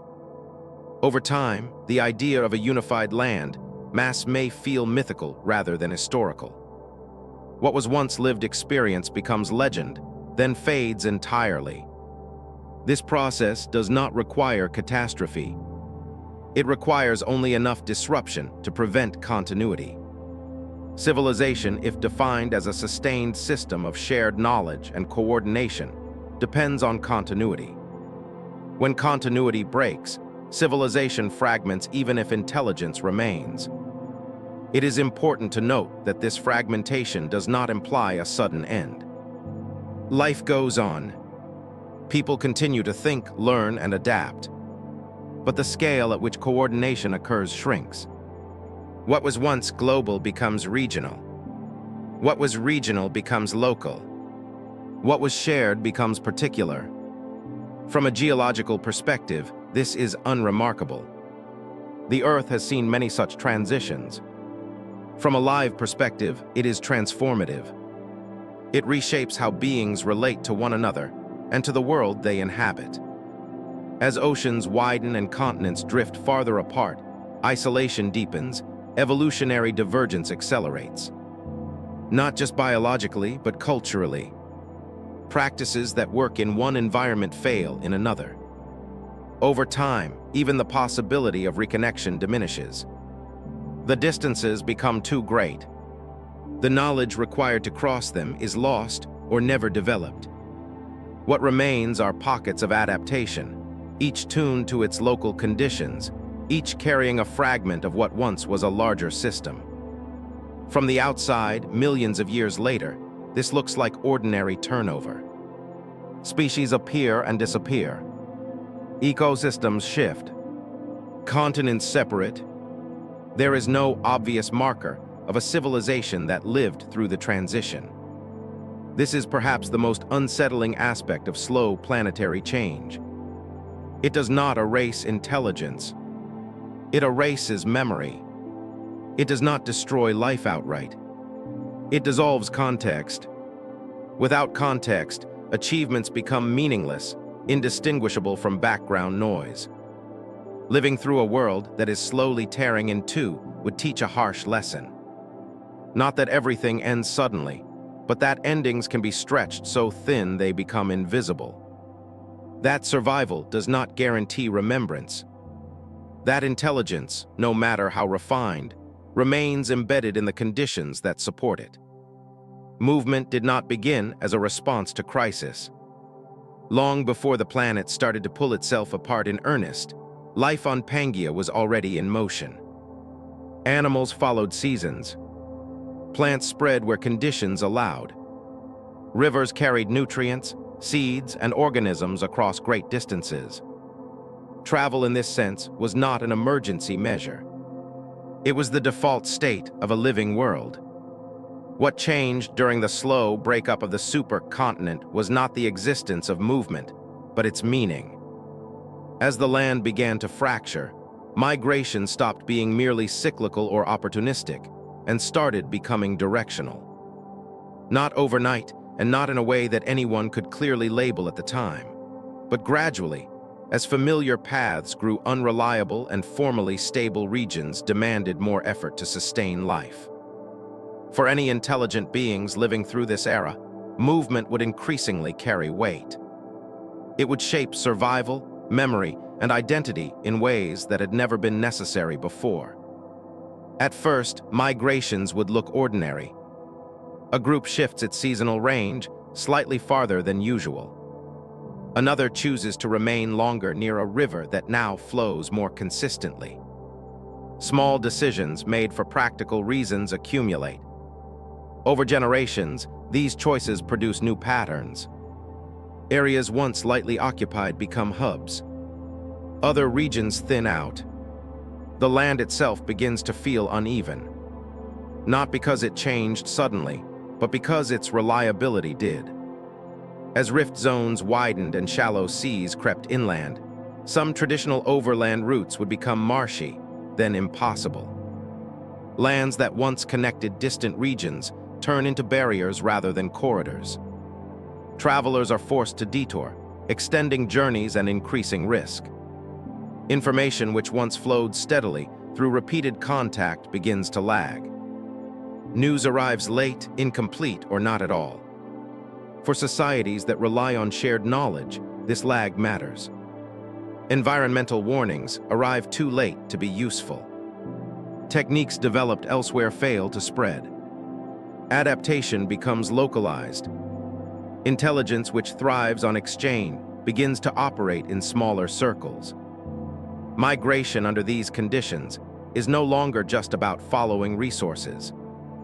It becomes a strategy for preserving continuity. Groups that move successfully carry with them not just people, but accumulated understanding. Practices that evolved over long periods are transported into new environments where they may or may not remain effective. Each migration becomes an experiment testing whether knowledge forged under one set of conditions can survive under another. Crossing newly formed bodies of water introduces an entirely new dimension. Even narrow seas change the calculus of movement. Water behaves differently than land. It demands tools, skills, and trust in abstract navigation rather than visible paths. Not all societies will attempt such crossings. Those that do may gain access to new territories, but they also risk losing contact with their origins entirely. This creates a divergence between movers and stayers. Some groups choose to adapt in place, refining their strategies to cope with changing conditions. Others choose mobility, accepting uncertainty in exchange for opportunity. Neither choice is inherently superior. Both involve trade-offs. Staying preserves familiarity but risks entrapment. Moving opens possibilities but threatens continuity. Over time, these choices reshape populations. Movers encounter new ecosystems, new pressures, and new constraints. They may thrive or they may fail. Those that succeed carry fragments of earlier cultures into unfamiliar contexts where they blend with local influences. Over generations, these fragments transform. What remains recognizable fades. Meanwhile, those who stay behind face their own challenges. As conditions deteriorate or resources shift, maintaining stability requires increasing effort. Practices that once worked effortlessly now demand constant adjustment. Without external input, innovation may slow. Adaptation becomes reactive rather than exploratory. The breaking planet amplifies these dynamics by introducing asymmetry. Not all migrations are equal. Some regions become funnels concentrating movement. Others become dead ends.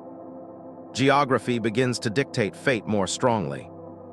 Access to emerging coastlines, navigable waters, or fertile new zones confers advantage. Isolation becomes a liability. Importantly, migration is not always voluntary. Environmental stress can force movement, even when cultural or emotional ties encourage staying. Flooding, salinization of soil, loss of prey species, or changes in vegetation can render regions untenable. In such cases, migration becomes an act of survival rather than choice. Forced migration disrupts social structures. Elders lose authority when experience no longer applies. Traditions tied to specific landscapes lose relevance. Younger members may adapt more easily, but at the cost of continuity. Knowledge transmission falters when the environment that gave it meaning disappears. As migrations accumulate, the sense of a shared past erodes. Different groups remember different origins. Stories diverge. What was once a unified narrative becomes a collection of localized histories. Over time, even the idea that these groups once belonged to a larger whole may be forgotten. From the outside, looking back millions of years later, this appears as dispersion. Species ranges shift. Populations spread and differentiate. Nothing about this suggests intelligence or intention. It looks like normal biological response to changing conditions. And that is precisely the problem. Intelligent migration does not leave a distinct geological signature. Even large-scale human migrations leave surprisingly little trace once physical structures erode. What remains are genetic patterns and subtle cultural echoes, both of which blur quickly over deep time. For a civilization existing during the breakup of Pangea, the same processes would apply, but amplified by time and geological upheaval. Consider the scale involved. A migration spanning thousands of km across a continuous landmass would be remarkable by human standards, yet trivial by geological ones. The routes taken might cross regions that are later submerged, uplifted, or erased. The sediments that record the journey would be scattered, compressed, or transformed. The evidence would fragment beyond recognition. Genetic signals might persist longer, but even these are not permanent. Lineages diverge. Mutations accumulate. Bottlenecks and extinctions prune branches. After enough time, ancestry becomes statistical rather than traceable. The story of movement dissolves into noise. Migration also affects how intelligence expresses itself. Mobile societies prioritize different skills than sedentary ones. Navigation, memory, adaptability, and social coordination become paramount. Long-term construction and accumulation become less practical. Knowledge becomes lighter, more portable, more flexible. This shift reinforces the invisibility of such societies to the distant future. The more mobile and adaptable a civilization becomes, the fewer durable traces it leaves behind. Success in this context is measured by persistence rather than imprint. As the planet continues to break apart, migration corridors narrow further. Oceans widen. Crossing points disappear. What began as movement across land becomes movement along coasts, then across water, then not at all. At each stage, fewer groups make the transition. Those that do become increasingly isolated from their origins. Eventually, migration reaches its limit. The distances are too great, the risks too high. Knowledge required to cross vast oceans without instruments is lost or never developed. Populations settle into the fragments of the former whole, now distinct continents drifting apart. At this point, any civilization that once spanned Pangea exists only as disconnected remnants, if it exists at all. Shared systems collapse not because intelligence fails, but because geography no longer supports them.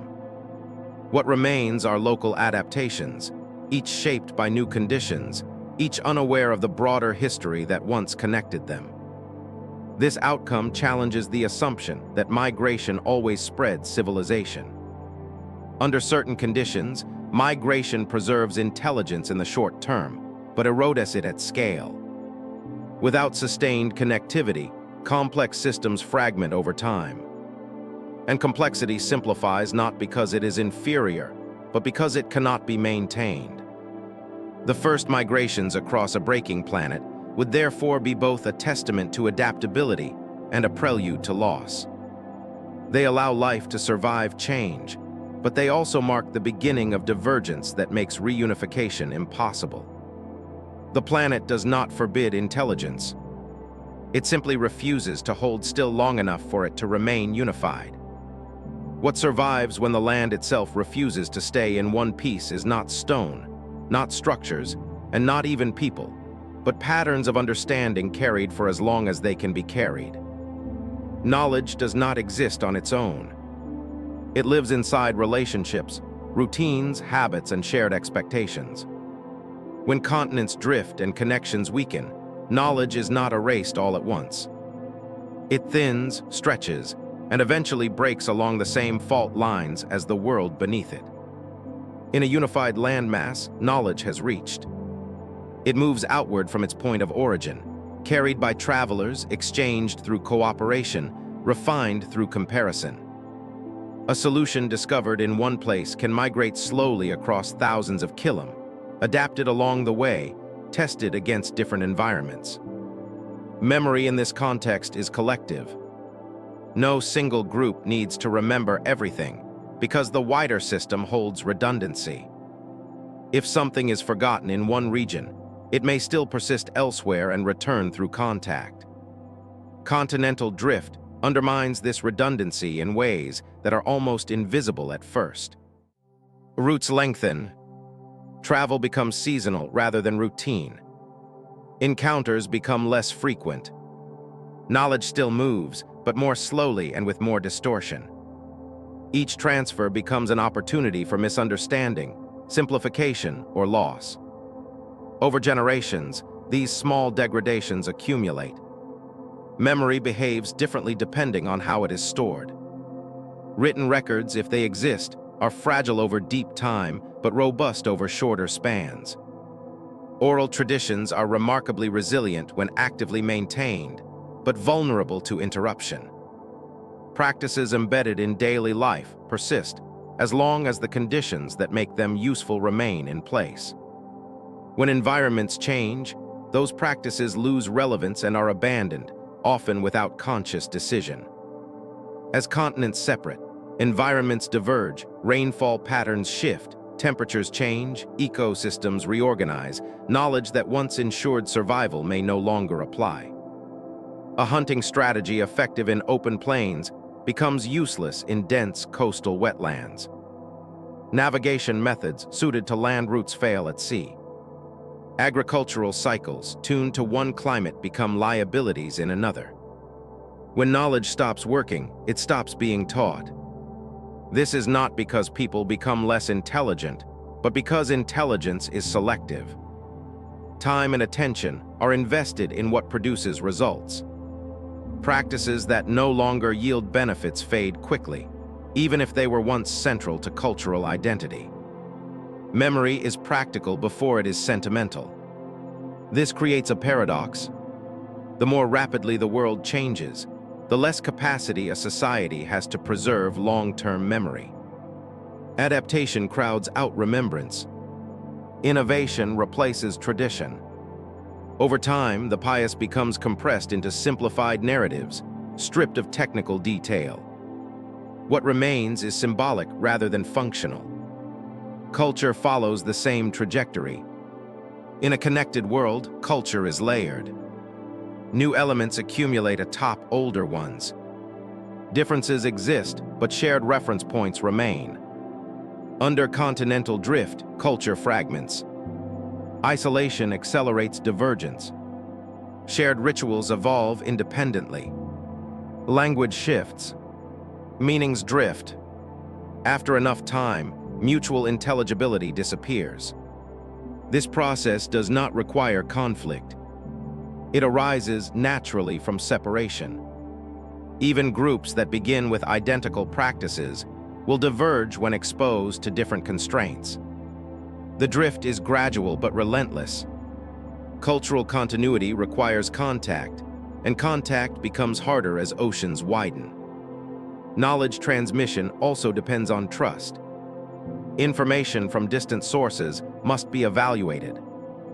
In a connected world, repeated interaction builds reliability. Under increasing isolation, unfamiliar practices are more likely to be rejected. Local solutions feel safer. External ideas lose authority. This further slows the movement of knowledge. Memory at scale becomes local. Each group remembers its own history, framed by its own landscape. Stories of distant origins become abstract, then mythic, then irrelevant. Eventually, the idea that these groups were once part of a larger whole may vanish entirely. Not forgotten consciously, but rendered meaningless by lack of context. From a geological perspective, this looks like nothing at all. No layer records the moment when a shared tradition diverged into many. No fossil captures the loss of a navigational method or the abandonment of a seasonal gathering. These changes leave no durable trace. They are real but ephemeral. This is one of the most difficult aspects of deep time speculation to accept. Intelligence and culture can exist without producing anything that survives long enough to be studied. The absence of evidence is not just a problem of preservation. It is a consequence of how knowledge behaves under changing conditions. Even within human history, the loss of knowledge is common. Techniques disappear. Languages die. Entire ways of understanding the world vanish within a few centuries. Multiply this fragility by millions of years, and the expectation that anything recognizable should remain becomes unreasonable. Continental drift also alters the rhythm of cultural exchange. In a unified landmass, innovation spreads outward like ripples. Under fragmentation, innovation becomes punctuated. Breakthroughs occur locally, then stall. Parallel solutions emerge independently in different regions, similar but not shared. Over time, this creates the illusion of independent origin, even if the underlying ideas once had a common source. This complicates interpretation. Similar practices found on separate continents millions of years later would not necessarily indicate shared heritage. They could represent convergent adaptation to similar environments. Without continuous transmission, origin becomes ambiguous. Memory systems themselves evolve under these pressures. Societies facing instability may prioritize short-term knowledge over long-term accumulation. Planning horizons shrink. Cultural emphasis shifts toward flexibility rather than preservation.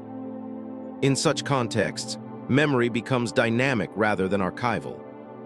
If an early civilization existed during the breakup of Pangea, its most sophisticated achievements might not be technological at all, but cognitive systems for rapid learning, methods for integrating newcomers, social structures that tolerate change.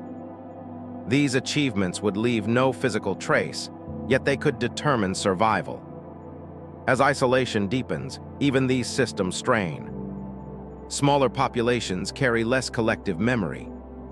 Losses become harder to replace. Innovation slows not because intelligence declines, but because the pool of experience shrinks. Over time, complexity can simplify. This simplification should not be confused with regression. It is a response to constraint. Maintaining complex systems requires energy, stability, and redundancy. When those conditions disappear, complexity becomes a liability. Simplification preserves functionality. From the outside, this process is indistinguishable from decline. From the inside, it is adaptation. Knowledge is not lost all at once. It is shed deliberately, piece by piece, as circumstances demand. The slow nature of continental drift ensures that this shedding feels natural. No one decides to forget. No one announces the end of an era. The world simply stops rewarding certain forms of understanding and attention moves elsewhere. Eventually, what remains of any once shared civilization is distributed across separated continents as unrelated traditions. Each believes itself complete. None remembers the whole. Intelligence persists, but its scale is reduced. This is perhaps the most sobering implication of deep time. Not that civilizations must fall, but the continuity is fragile. It depends not only on intelligence, but on geography's willingness to cooperate. When the planet withdraws that cooperation, memory fractures along with the land. As continents continue to drift, the fate of culture becomes increasingly tied to isolation. Knowledge that cannot cross oceans becomes local. Memory that cannot be reinforced fades. Civilization, once global in scope, becomes a series of disconnected experiments. Long after the first fractures appeared in the land, long after shallow seas crept into low valleys and turned familiar routes into uncertain crossings, the oceans began to do what they do best. They widened, they deepened, they erased. What had once been a continuous surface crossed by paths worn through repetition and memory, slowly transformed into a planet where distance was no longer measured only in effort, but in impossibility. Roads, in the sense of deliberate construction, may or may not have existed in any early civilization, but routes certainly did. Repeated movement creates pathways even without intention. Trails emerge where feet pass often. River corridors become highways of travel. Seasonal circuits form predictable loops. These are roads in every practical sense, even if they leave no stone behind. They exist as habits carved into the landscape and reinforced by memory. Oceans are uniquely effective at destroying such systems. Unlike forests that can be cut through again or deserts that can be crossed with preparation, open water severs continuity completely once it reaches sufficient width. A route that once required endurance suddenly requires a different kind of knowledge altogether. Navigation replaces navigation by land. Visibility gives way to abstraction. Landmarks disappear beyond the horizon. At first, the change is partial. A land bridge floods seasonally. A coastal route becomes unreliable at certain times of year. Crossings are still possible with planning and luck. These moments favor experimentation. Rafts, boats, flotation devices, or simple coastal hopping strategies emerge where necessity pushes innovation. Some groups adapt. Others avoid the risk and turn inward. As oceans widen further, adaptation becomes specialization. Those who succeed at crossing water develop distinct skills and identities. Coastal knowledge becomes central. Currents, tides, winds, and stars gain importance. Meanwhile, inland groups lose familiarity with the sea. For them, water becomes an edge rather than a corridor. This divergence reshapes civilization more deeply than climate alone ever could. Land routes allow gradual exchange. Water routes enforce thresholds. Either you can cross or you cannot. There is little middle ground. Once that threshold is crossed, reconnection becomes rare and eventually impossible. Mountains play a quieter but equally decisive role. Unlike oceans, they do not always prevent movement outright. They slow it. They filter it. They shape it. As tectonic forces reshape continents, mountain ranges rise in places where plates collide or where crust thickens during breakup. These ranges alter climate, redirect rivers, and create ecological divides. A mountain range does not need to be impossible to function as a border. It only needs to be inconvenient enough to reduce contact. Fewer crossings mean fewer interactions. Over time, that reduction compounds. Language diverges. Practices shift. What was once a shared system becomes regionalized. Unlike political borders, mountains do not negotiate. They do not move to accommodate trade or alliance. They persist long enough to reshape entire evolutionary and cultural trajectories. Species on one side adapt to different conditions than those on the other. Human groups do the same. Knowledge that depends on frequent exchange loses coherence. The combined effect of oceans and mountains is fragmentation with finality. Roots do not just become longer, they disappear. Memory tied to those roots loses relevance. Stories of distant places become abstract. Eventually they fade. This process is slow enough that it feels natural to those living through it. No one declares that the world has become disconnected. People simply stop traveling as far. They stop expecting visitors from certain directions. Horizons shrink from within a society. This contraction may even feel stabilizing. Fewer external influences mean fewer disruptions. Local traditions solidify. Identity becomes more clearly defined. But the cost is invisibly high. Loss of redundancy. Loss of shared problem solving. Loss of access to ideas developed elsewhere. Civilization at scale depends on circulation. Circulation of goods, of people, of knowledge. When oceans erase roads, circulation becomes selective. When mountains become borders, circulation becomes conditional. Over time, scale collapses. What had once been a planet-wide system, if it existed at all, would now function only in fragments. Each fragment might still be intelligent, adaptive, and culturally rich. But none would retain awareness of the larger structure that once connected them. From the geological record, this transition leaves clear markers. Ocean basins open, continental margins form, mountain belts rise. These are dramatic signatures studied in detail. What they do not record is the loss of connection. They do not capture the moment when a journey stopped being attempted or when a shared tradition ceased to be reinforced. Those losses happen in the realm of behavior, not rock. They leave no layer, no fossil, no anomaly easily distinguished from natural variation. Yet their impact on any civilization would be profound. As oceans expand, time itself changes character. Communication delays stretch beyond usefulness. Planning horizons shorten. Coordination across distance becomes impractical. Large-scale projects lose feasibility. Local concerns dominate. Mountains reinforce this inward turn. Valleys become worlds unto themselves. High passes become points of control or avoidance. Even when crossings exist, they funnel interaction through narrow channels, amplifying the effects of disruption when those channels fail. Eventually, the planet reaches a new equilibrium.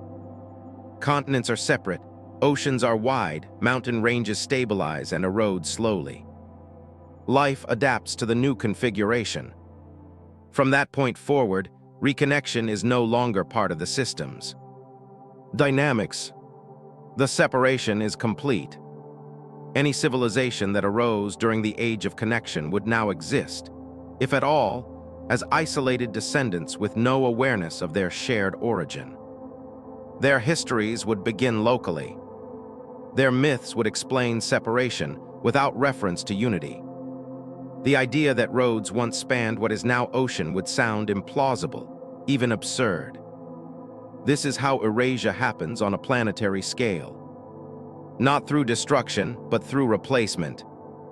Old pathways are not violently removed. They are gently overwritten by new realities until they no longer make sense. From our vantage point, looking back across deep time, we see continents drifting, oceans forming, mountains rising. We infer the physical processes with confidence. What we cannot see is the social cost of those processes, the quiet dissolution of systems that required a different geography to survive. Understanding this does not require believing that such a civilization existed. It requires recognizing that geography sets limits on what can persist. Intelligence does not float above the planet that supports it. It is anchored to pathways, resources, and contact. When those anchors move or vanish, intelligence must shrink its scope or disappear. As oceans erase roads and mountains harden into borders, the planet makes a choice on behalf of whatever lives upon it. Connection gives way to separation. Scale gives way to locality. Memory gives way to reinvention. Very little of the world we live in now would survive 100 million years. And almost none of it would survive in a form we would recognize. That statement sounds dramatic, but it is simply a description of how the Earth works. The planet is not a storage device. It is a system in constant motion, one that recycles its surface over and over again. When viewed through that lens, the disappearance of evidence stops being mysterious and starts becoming inevitable. To understand why almost nothing would survive for us to find, it helps to first let go of how short human history feels to us. 10,000 years already seems ancient. 100,000 years pushes the limits of familiarity. 1,000,000 years feels almost abstract. Yet, Pangea began to break apart over 200 million years ago. That is not just longer than recorded history.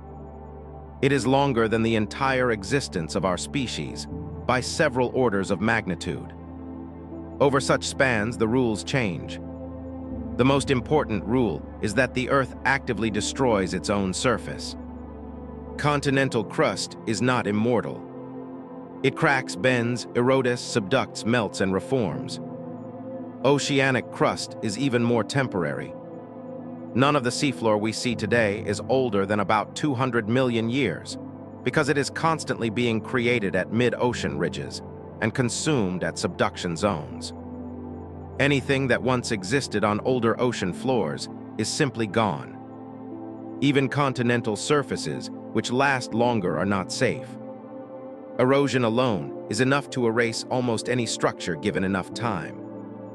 Wind, water, ice, and chemical weathering grind mountains into sediment. Rivers carry that sediment away, spreading it across floodplains and into oceans. Over millions of years, entire mountain ranges vanish, reduced to flat landscapes that later rise again in different forms. A city built of stone might survive a few thousand years if abandoned. Given tens of thousands, it would crumble into rubble. Given hundreds of thousands, that rubble would be dispersed. Given millions, it would be buried, altered, or destroyed entirely. Given hundreds of millions, it would not exist in any meaningful sense at all. Its atoms would still be part of the Earth, but rearranged beyond recognition. Burial does not guarantee preservation. Sediments are compacted under pressure, heated and chemically altered. Rocks metamorphose. Original textures disappear. Distinct shapes blur. Even fossils, which feel like miracles when they are found, represent an extraordinarily small fraction of what once lived. The conditions required for fossilization are narrow, and even fossils that do form are often destroyed later by tectonic processes. Now consider materials commonly associated with civilization. Wood rots, fibers decay, leather, hide, and plant-based materials vanish quickly unless preserved in exceptional conditions. Metals corrode. Even relatively stable metals like copper oxidize and disperse.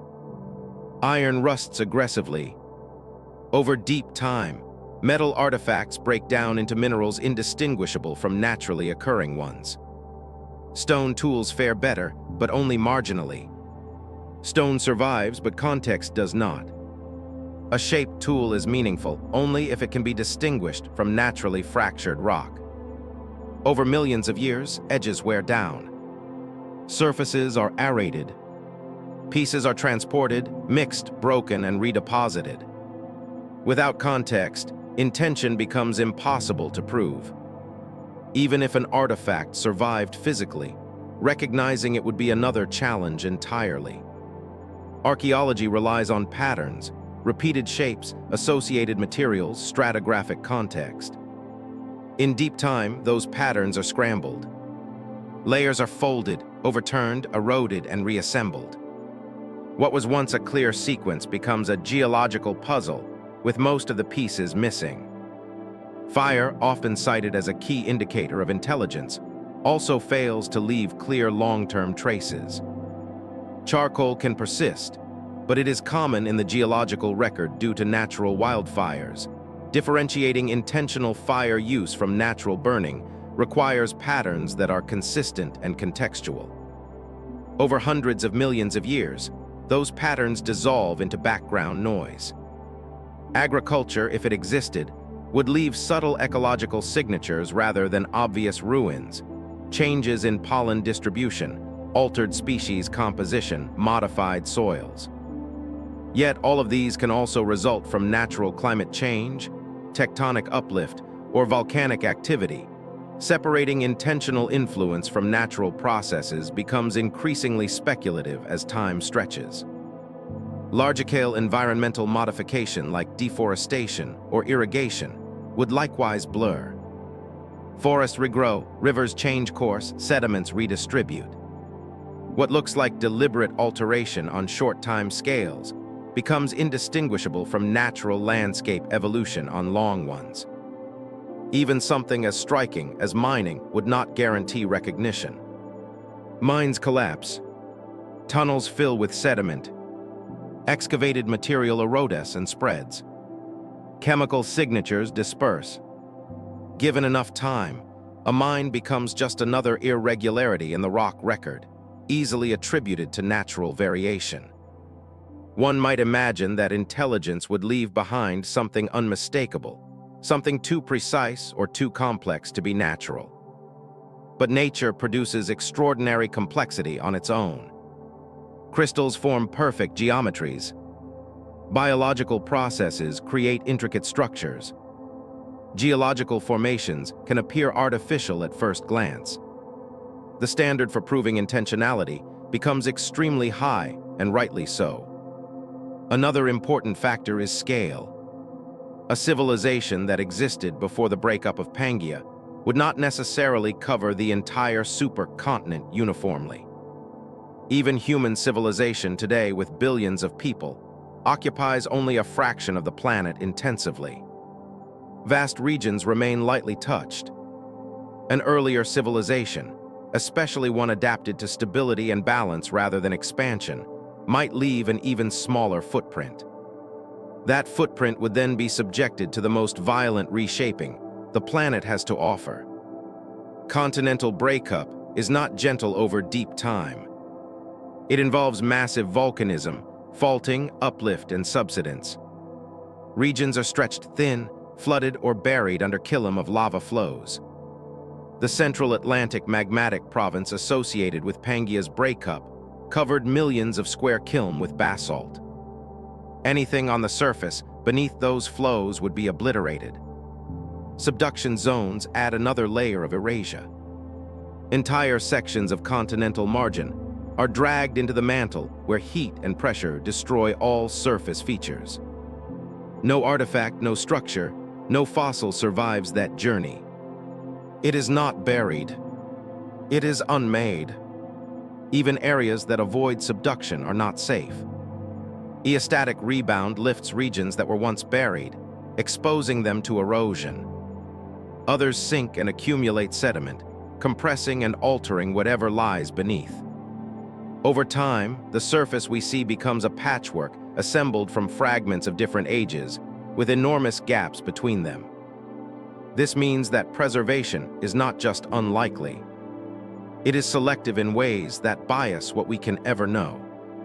What survives tends to be simple, hard, and chemically stable. Complex systems, social structures, and behaviors leave almost nothing behind. This is why the fossil record contains abundant shells and bones, but almost no trace of soft-bodied organisms. It is why entire ecosystems can vanish without clear explanation. It is why even recent geological events can be difficult to reconstruct with confidence. Human intuition struggles with this, because we live on a planet that feels solid and reliable. We build on bedrock and expect it to stay where it is. But the bedrock itself is temporary. It just moves on a time scale that feels slow to us. When imagining a lost civilization, people often ask why we have not found its ruins. The more appropriate question is why we would expect to.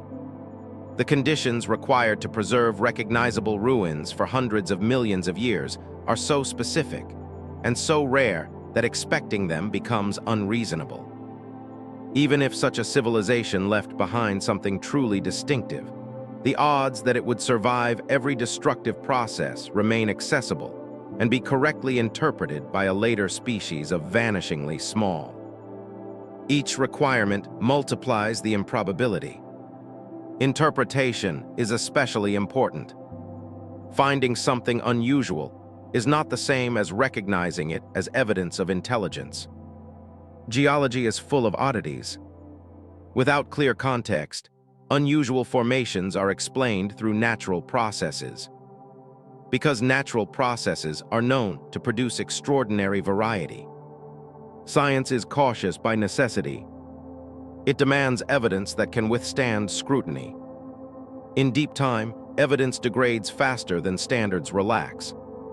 This creates a gap between what might have existed and what can be demonstrated. This gap does not mean anything can be claimed without restraint. It means that certainty has limits. The absence of evidence for ancient intelligence is expected under the conditions the Earth imposes. It does not strongly argue for or against the idea on its own. What remains instead of artifacts or indirect constraints? What the Earth can preserve, what it reliably erases, what patterns we can and cannot expect to see after immense spans of time. These constraints shape how we interpret silence. Almost nothing surviving is not a failure of discovery. It is a feature of planetary dynamics. The Earth is not trying to hide its past. It is simply indifferent to preserving it. Understanding this shifts the conversation. The question becomes not where are the ruins, but what kind of traces could possibly endure. The answer is sobering, very few, and those that do would be ambiguous at best. As continents drifted apart, as oceans widened and mountains rose, the planet systematically dismantled the physical context in which any early civilization might have existed. Roads were flooded. Settlements were buried or eroded. Regions were subducted or resurfaced. Over time, even the memory of those places, if it survived biologically, would lose any anchor in the physical world. From our position now, looking back, we see a planet that appears empty of such stories. But emptiness in the record does not mean emptiness in reality. It means the medium could not hold the message. This realization is not meant to suggest that we are missing something obvious or that certainty is impossible in all cases. It is meant to align expectation with process. Deep time is not compatible with preservation of complexity. Across cultures that never met and landscapes that were never connected within recorded history. Certain stories keep appearing. They do not arrive with the same names or details, and they are not told in the same voices. Yet they circle around familiar themes. A world that was once whole, a great separation, land swallowed by water, paths that vanished, ancestors who came from somewhere no longer reachable. These stories are usually grouped together under the label of myth, a word that often implies fiction, imagination, or symbolic truth rather than historical reality. But myth is not simply invention. It is memory that has lost its original frame of reference. When physical evidence disappears, memory does not vanish instantly. It changes form. Knowledge that can no longer be verified against the landscape stops being technical and becomes narrative. Practical instructions turn into stories. Observations become symbols. Over long spans of time, meaning survives even when mechanism is forgotten. This is how echoes form, not as records of specific events, but as impressions carried forward through generations. Deep time stretches those echoes thin. With each retelling, details are simplified, localized, adapted to new environments. A story that once described a slow encroachment of the sea over lands becomes generations later a sudden flood sent by gods or fate. A memory of roots disappearing underwater transforms into tales of lost lands, sunken worlds, or unreachable homelands. The truth is not preserved in accuracy, but in persistence. It is tempting to dismiss such stories as coincidence or as reflections of common human psychology. Water is frightening. Separation is painful. Loss invites explanation. All of this is true, yet the sheer consistency of certain motifs appearing independently across distant cultures suggests that something deeper is at work. Not a single event remembered perfectly, but a shared pattern of experience repeated across different regions as the planet itself changed. If a civilization existed during the breakup of Pangea, its experience of separation would not be a single catastrophe. It would be an ongoing process, unfolding over thousands of generations. No one would remember the beginning. No one would live to see the end. Instead, memory would track fragments. The land used to extend farther. The journey used to be shorter. The crossing used to be possible. These kinds of memories do not lend themselves to precise storytelling. They are not battles or rulers or inventions. They are absences, gradual losses, changes noticed only in retrospect. Myth is well suited to this kind of memory because it does not require exactness. It preserves emotional truth rather than factual detail. Consider how often myths describe a time when humans lived closer to the world, when animals spoke, when boundaries were fluid. These are not scientific claims. They are reflections of a remembered difference between then and now. A sense that the present world is more fragmented, more constrained, more distant from an earlier state of connection. From a geological perspective, this matches reality. The Earth has become more fragmented over time. Continents have separated. Oceans have widened. Isolation has increased. From the perspective of life, especially intelligent life dependent on movement and exchange, the world has grown more divided. As deep time advances, the cause of that division becomes invisible. The mechanisms of plate tectonics are not obvious without instruments and theory. What remains is the experience of loss. Myth gives that loss shape. Echoes also persist in cultural practices. Certain rituals oriented around cardinal directions, horizons, or vanished landscapes may once have had practical significance.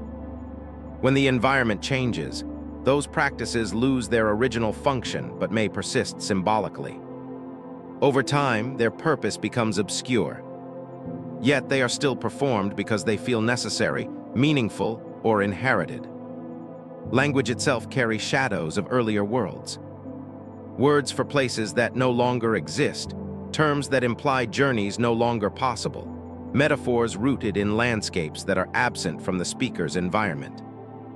Linguists sometimes identify these as anomalies. But over deep time, even anomalies are smoothed out or reinterpreted. Memory under these conditions does not behave like a record. It behaves like sediment. Layers build up.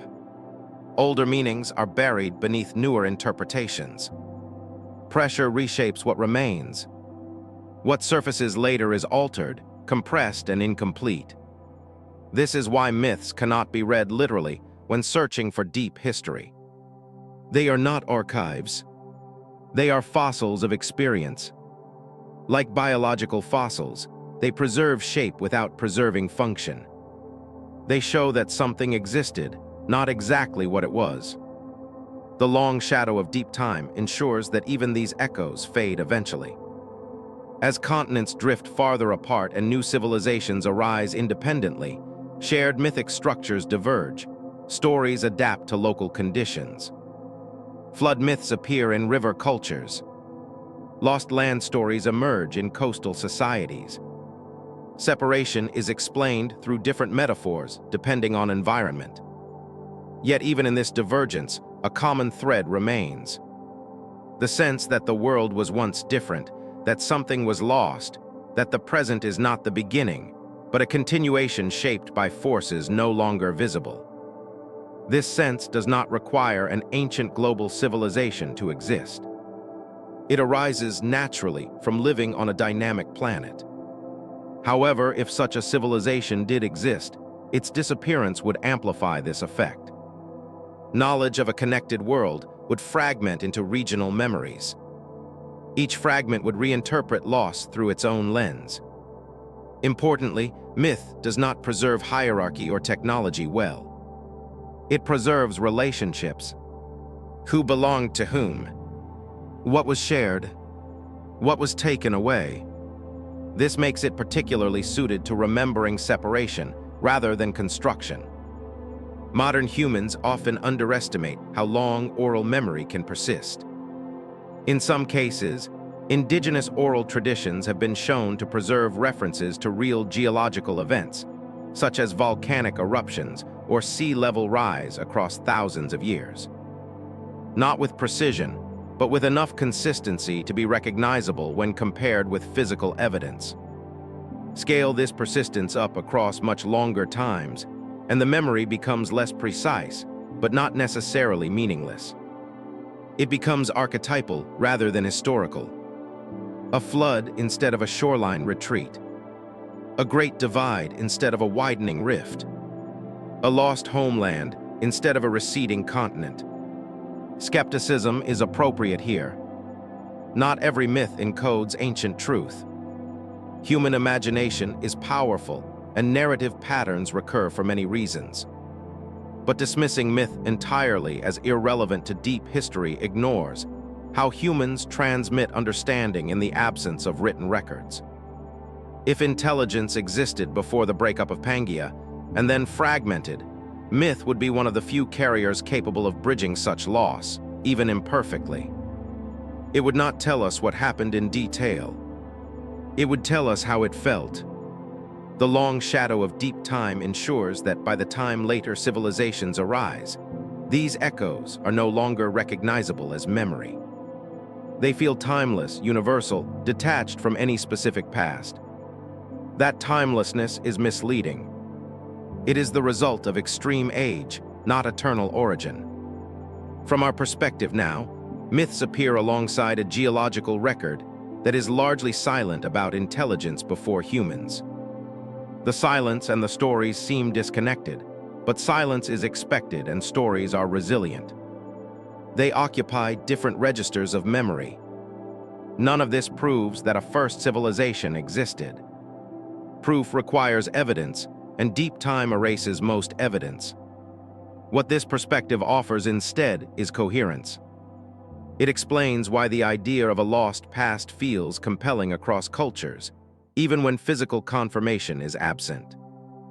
It explains why the Earth feels older than our histories, heavier with experience than our records can account for.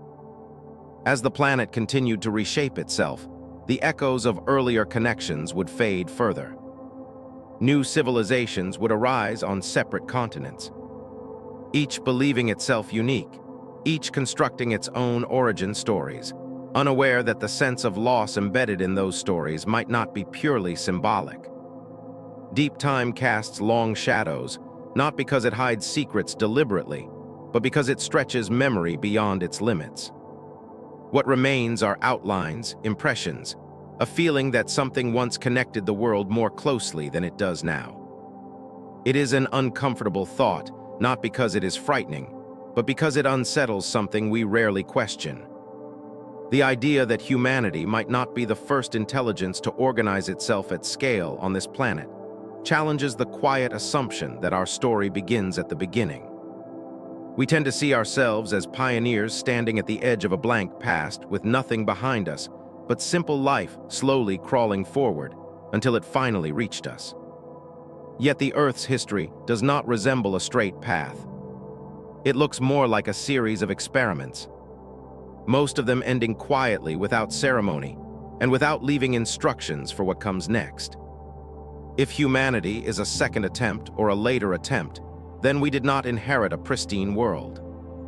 We arrived on a planet already shaped by processes far older than our species. Processes that had already tested complexity, connection, and collapse in ways we cannot fully reconstruct. By the time humans began spreading across the continents, the Earth had already broken itself apart, stitched itself back together in different forms, and erased most traces of what came before. Whatever intelligence may have existed earlier, if any, would not have left us a warning or a guide.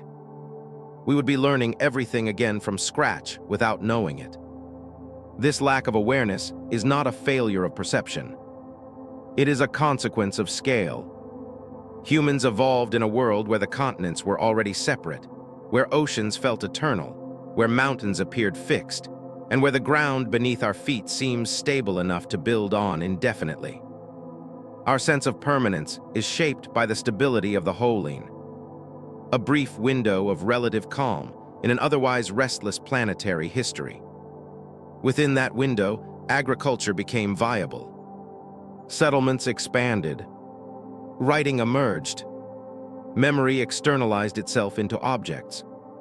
Civilization, as we recognize it, took shape. From within this experience, it feels natural to assume that no one else reached this point before us. We look backward and see no cities older than a certain age, no machines buried in ancient rock, no inscriptions predating known history. But this expectation rests on a misunderstanding of what deep time does to evidence. It assumes that success must announce itself loudly and permanently. It assumes that intelligence inevitably leads to domination of the landscape in ways that cannot be erased. Yet our own civilization, if stripped of its ongoing maintenance, would not survive long in recognizable form. Cities collapse within centuries. Infrastructure decays within decades. Left alone, even our most impressive constructions would be swallowed by vegetation, eroded by weather, and eventually reduced to sediment. Extend that process across tens or hundreds of millions of years, and almost nothing remains that could be confidently identified as intentional. If an earlier civilization existed, its disappearance would not require a dramatic ending. It would not need to be wiped out by an asteroid or global fire. It could simply be overtaken by the same forces that now challenge us. Climate change, geographic fragmentation, loss of connectivity, environmental shifts that outpace adaptation. In that sense, the Earth does not need to be hostile to intelligence. It only needs to remain indifferent. Humanity's rise, then, would not represent the culmination of a linear progression, but the reopening of a possibility. Intelligence emerges when conditions allow it. It organizes itself when stability permits. It expands when connectivity supports it, and it fragments when those supports fail. None of this requires intent or destiny. It is a pattern that can repeat. What makes the idea of a second attempt unsettling is not the possibility of predecessors, but the implication that success is temporary by default. If someone came before us and vanished without trace, then permanence is not guaranteed by intelligence alone. It depends on how intelligence interacts with the planet that hosts it. Humans often speak of mastering nature, but in reality, we operate within narrow margins defined by climate, geography, and energy availability. Our technologies amplify our reach, but they also bind us more tightly to complex systems that require constant coordination. The more interconnected we become, the more vulnerable we are to disruption. This is not unique to us. Any civilization that grows beyond local scale faces the same trade-off. If a previous intelligence learned this lesson and chose restraint over expansion, it might leave even fewer traces. A civilization that avoids large-scale extraction, monumental construction, and irreversible landscape modification would be nearly invisible in the deep past. Its success would be measured in longevity rather than imprint. From our perspective, such success would look like absence. Alternatively, a civilization might expand, fragment, and simplify over time as the planet reshaped itself. By the time humans arrived, only scattered descendants might remain, biologically or behaviorally altered beyond recognition. Intelligence could recede rather than vanish outright, returning to forms that leave little trace. This raises a difficult question about our own position. Are we aware of the conditions that support our civilization, or do we mistake them for constants? Oceans feel permanent, continents feel stable, climate feels predictable. Yet all of these are temporary states in a much longer cycle. The same processes that broke Pangea apart are still operating today, just at speeds that fall below our daily perception. Humanity's global civilization depends on connectivity, trade routes, communication networks, shared standards, collective knowledge. These are our equivalents of the land, bridges, and routes that once connected a unified world. We assume they will persist because they have persisted throughout our recorded history. But recorded history is short. If connectivity breaks, not abruptly but gradually through climate stress, resource depletion, or geopolitical fragmentation, our systems could simplify without a clear moment of collapse. Knowledge would localize, technology would diverge, global coordination would weaken, intelligence would persist but at reduced scale. Seen this way, humanity does not stand apart from hypothetical predecessors. We follow the same constraints. We are not special because we are intelligent. We are subject to the same planetary processes that would have shaped any earlier attempt. The most striking similarity would be unawareness. If an earlier civilization existed, it likely did not know it was early.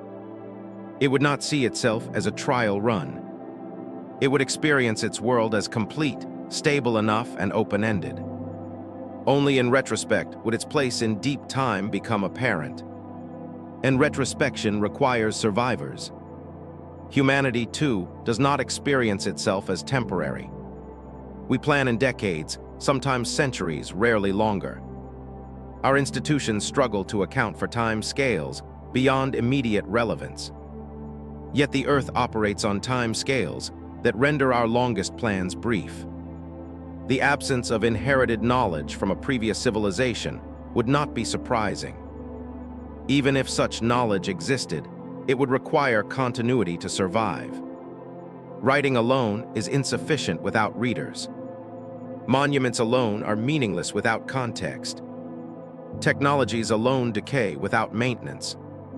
Memory requires an unbroken chain of transmission. And continental drift is exceptionally good at breaking chains. If humanity is unaware of the first attempt, it is because awareness itself could not survive the transition. The planet did not preserve it, not out of malice, but because preservation is not its function. This does not mean that humanity is doomed to repeat the same outcome. Repetition does not imply inevitability. It implies constraint. Understanding those constraints is the only way to respond differently. Whether we can or will is an open question. Thinking of humanity as a second attempt reframes progress. Instead of seeing ourselves at the top of a ladder, we might see ourselves on a platform temporarily supported by conditions we did not create and cannot control indefinitely. This perspective does not diminish our achievements. It contextualizes them. It also changes how we interpret silence. The lack of evidence for prior intelligence stops being proof of uniqueness and becomes a reminder of how thoroughly the Earth edits its past. Silence is not emptiness. It is compression. If intelligence has arisen more than once, then the Earth is not waiting for a single perfect outcome. It is exploring possibilities. Some last longer than others. None are guaranteed permanence. Humanity's challenge then is not to assume primacy, but to recognize fragility. To understand that civilization is not an end point, but a phase. A phase that depends on geography, climate, energy, and connection remaining within certain bounds, reshaping the planet faster than any natural process has in millions of years. We may be testing those bounds again. Whether this leads to persistence, fragmentation, or disappearance is not written yet. What is clear is that awareness alone does not protect against the forces that shape deep time. If we are a second attempt unaware of the first, then the most important question is not who came before us, but what conditions allowed us to arise at all. Because those conditions are changing, and they will continue to change long after any single generation is gone.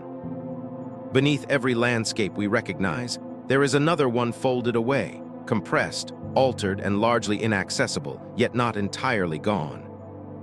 The Earth does not remember in the way minds do. It does not recall events, tell stories, or preserve meaning. What it does instead is record pressure, chemistry, movement, and time. Even when almost everything is erased, something is always carried forward. Not as narrative, but as consequence. If the first civilization disappeared when Pangea split, and if humanity arrived much later without awareness of that earlier attempt, then the only witness that spanned both moments is the planet itself. Not as a conscious observer, but as a medium through which cause and effect propagate endlessly.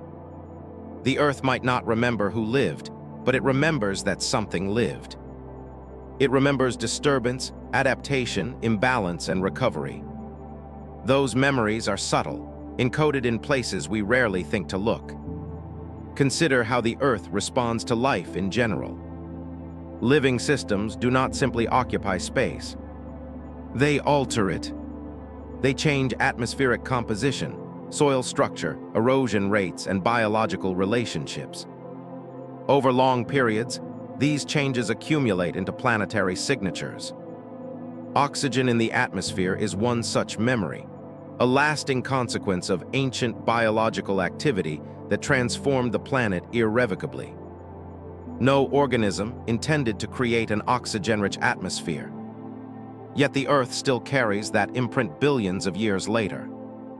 If an early intelligent civilization existed, its presence would not be remembered as cities or machines, but as shifts layered atop natural processes, slight accelerations in erosion where landscapes were managed, subtle redistribution of species where movement was intentional rather than accidental, changes in fire regimes where burning was controlled rather than purely natural. None of these would announce intelligence directly, but together they could nudge planetary systems in detectable ways. The difficulty is that the Earth does not label its memories. It does not distinguish between intentional and unintentional change. A forest burned by lightning and a forest burned deliberately may look identical in the geological record after enough time has passed. A species moved by climate drift and one moved by intelligent agency leaves similar traces once the context is gone. Meaning dissolves faster than effect. What the Earth retains most reliably are patterns of imbalance and recovery. Periods where systems were pushed beyond their usual bounds, followed by reorganization. Life has caused this many times without intelligence. Algal blooms changed oceans. Plants reshaped continents by stabilizing soils. Animals altered ecosystems through grazing and predation. Intelligence would not introduce a fundamentally new category of change. It would amplify existing ones. This is why searching for memory in the Earth is not about finding anomalies that scream intention. It is about noticing cumulative effects that seem slightly out of proportion to known drivers, yet still explainable without invoking anything extraordinary. The planet remembers by exaggeration, not by inscription. There is also memory in absence. When something disappears completely, it leaves behind a vacancy that other processes fill. Extinctions create openings. Fragmentation reshapes evolutionary paths. A civilization that vanished during continental breakup would leave behind ecological and cultural voids that subsequent life would inhabit without awareness of what came before. The Earth would remember not the thing itself, but the reshaping caused by its removal. This kind of memory is frustratingly indirect. It does not allow for clear reconstruction. It allows only inference. Scientists already work this way when reconstructing ancient climates or ecosystems. They piece together temperature from isotopes, rainfall from sediment grain size, vegetation from pollen. Each line of evidence is partial.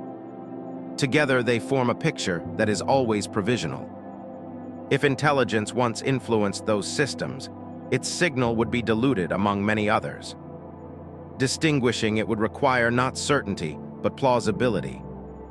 And plausibility alone is rarely enough to satisfy scientific standards, especially when alternative explanations exist. Yet the Earth's memory is not static. It continues to evolve as we interact with it. Humanity is now leaving marks that will persist for millions of years. Not our names or stories, but our consequences. Altered carbon cycles, rapid species redistribution, novel materials embedded in sediments. These are the kinds of memories the planet keeps. Ironically, this means we understand better than ever how an earlier civilization could vanish without trace. We can see how quickly meaning disappears, even while effect remains. A future intelligence looking back at our era through rock layers might detect a brief disruption, a spike, a reorganization. Whether it would interpret that as intelligence is uncertain. What the Earth might still remember, even if we don't, is not a narrative of rise and fall, but a rhythm. Periods of increasing complexity followed by fragmentation, expansion followed by constraint, connection followed by isolation. These rhythms recur because they are driven by planetary dynamics, not by the intentions of those living on the surface. Continental drift enforces separation.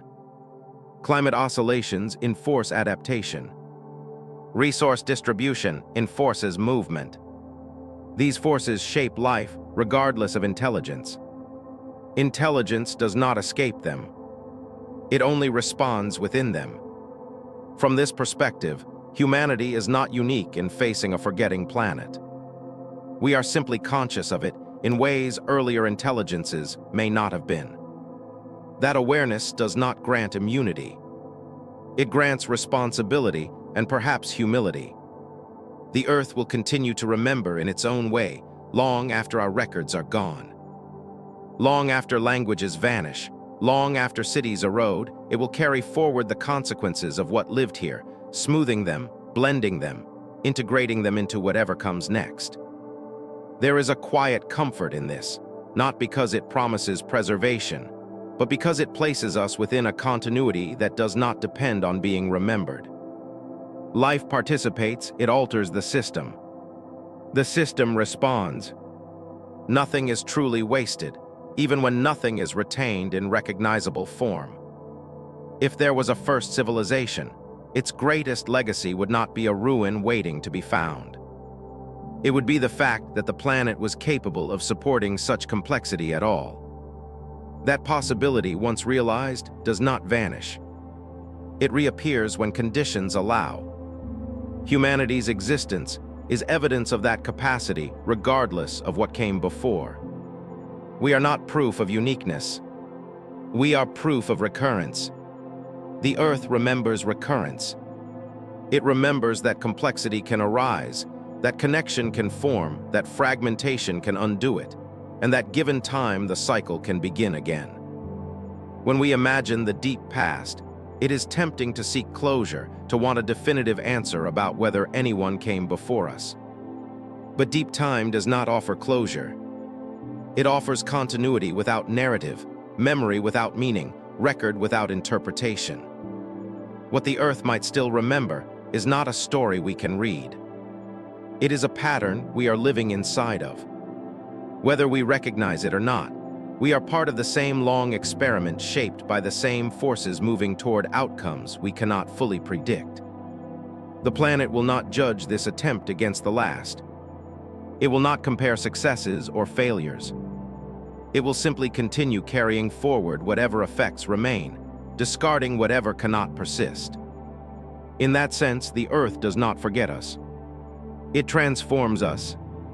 And long after our own memories fade, something of what we did, how we lived, and how we interacted with this moving world will remain embedded in the slow, patient processes that outlast all stories. Not as evidence waiting to be found, but as consequence already unfolding, folded into the future of a planet that has always been less concerned with who remembers than with what continues.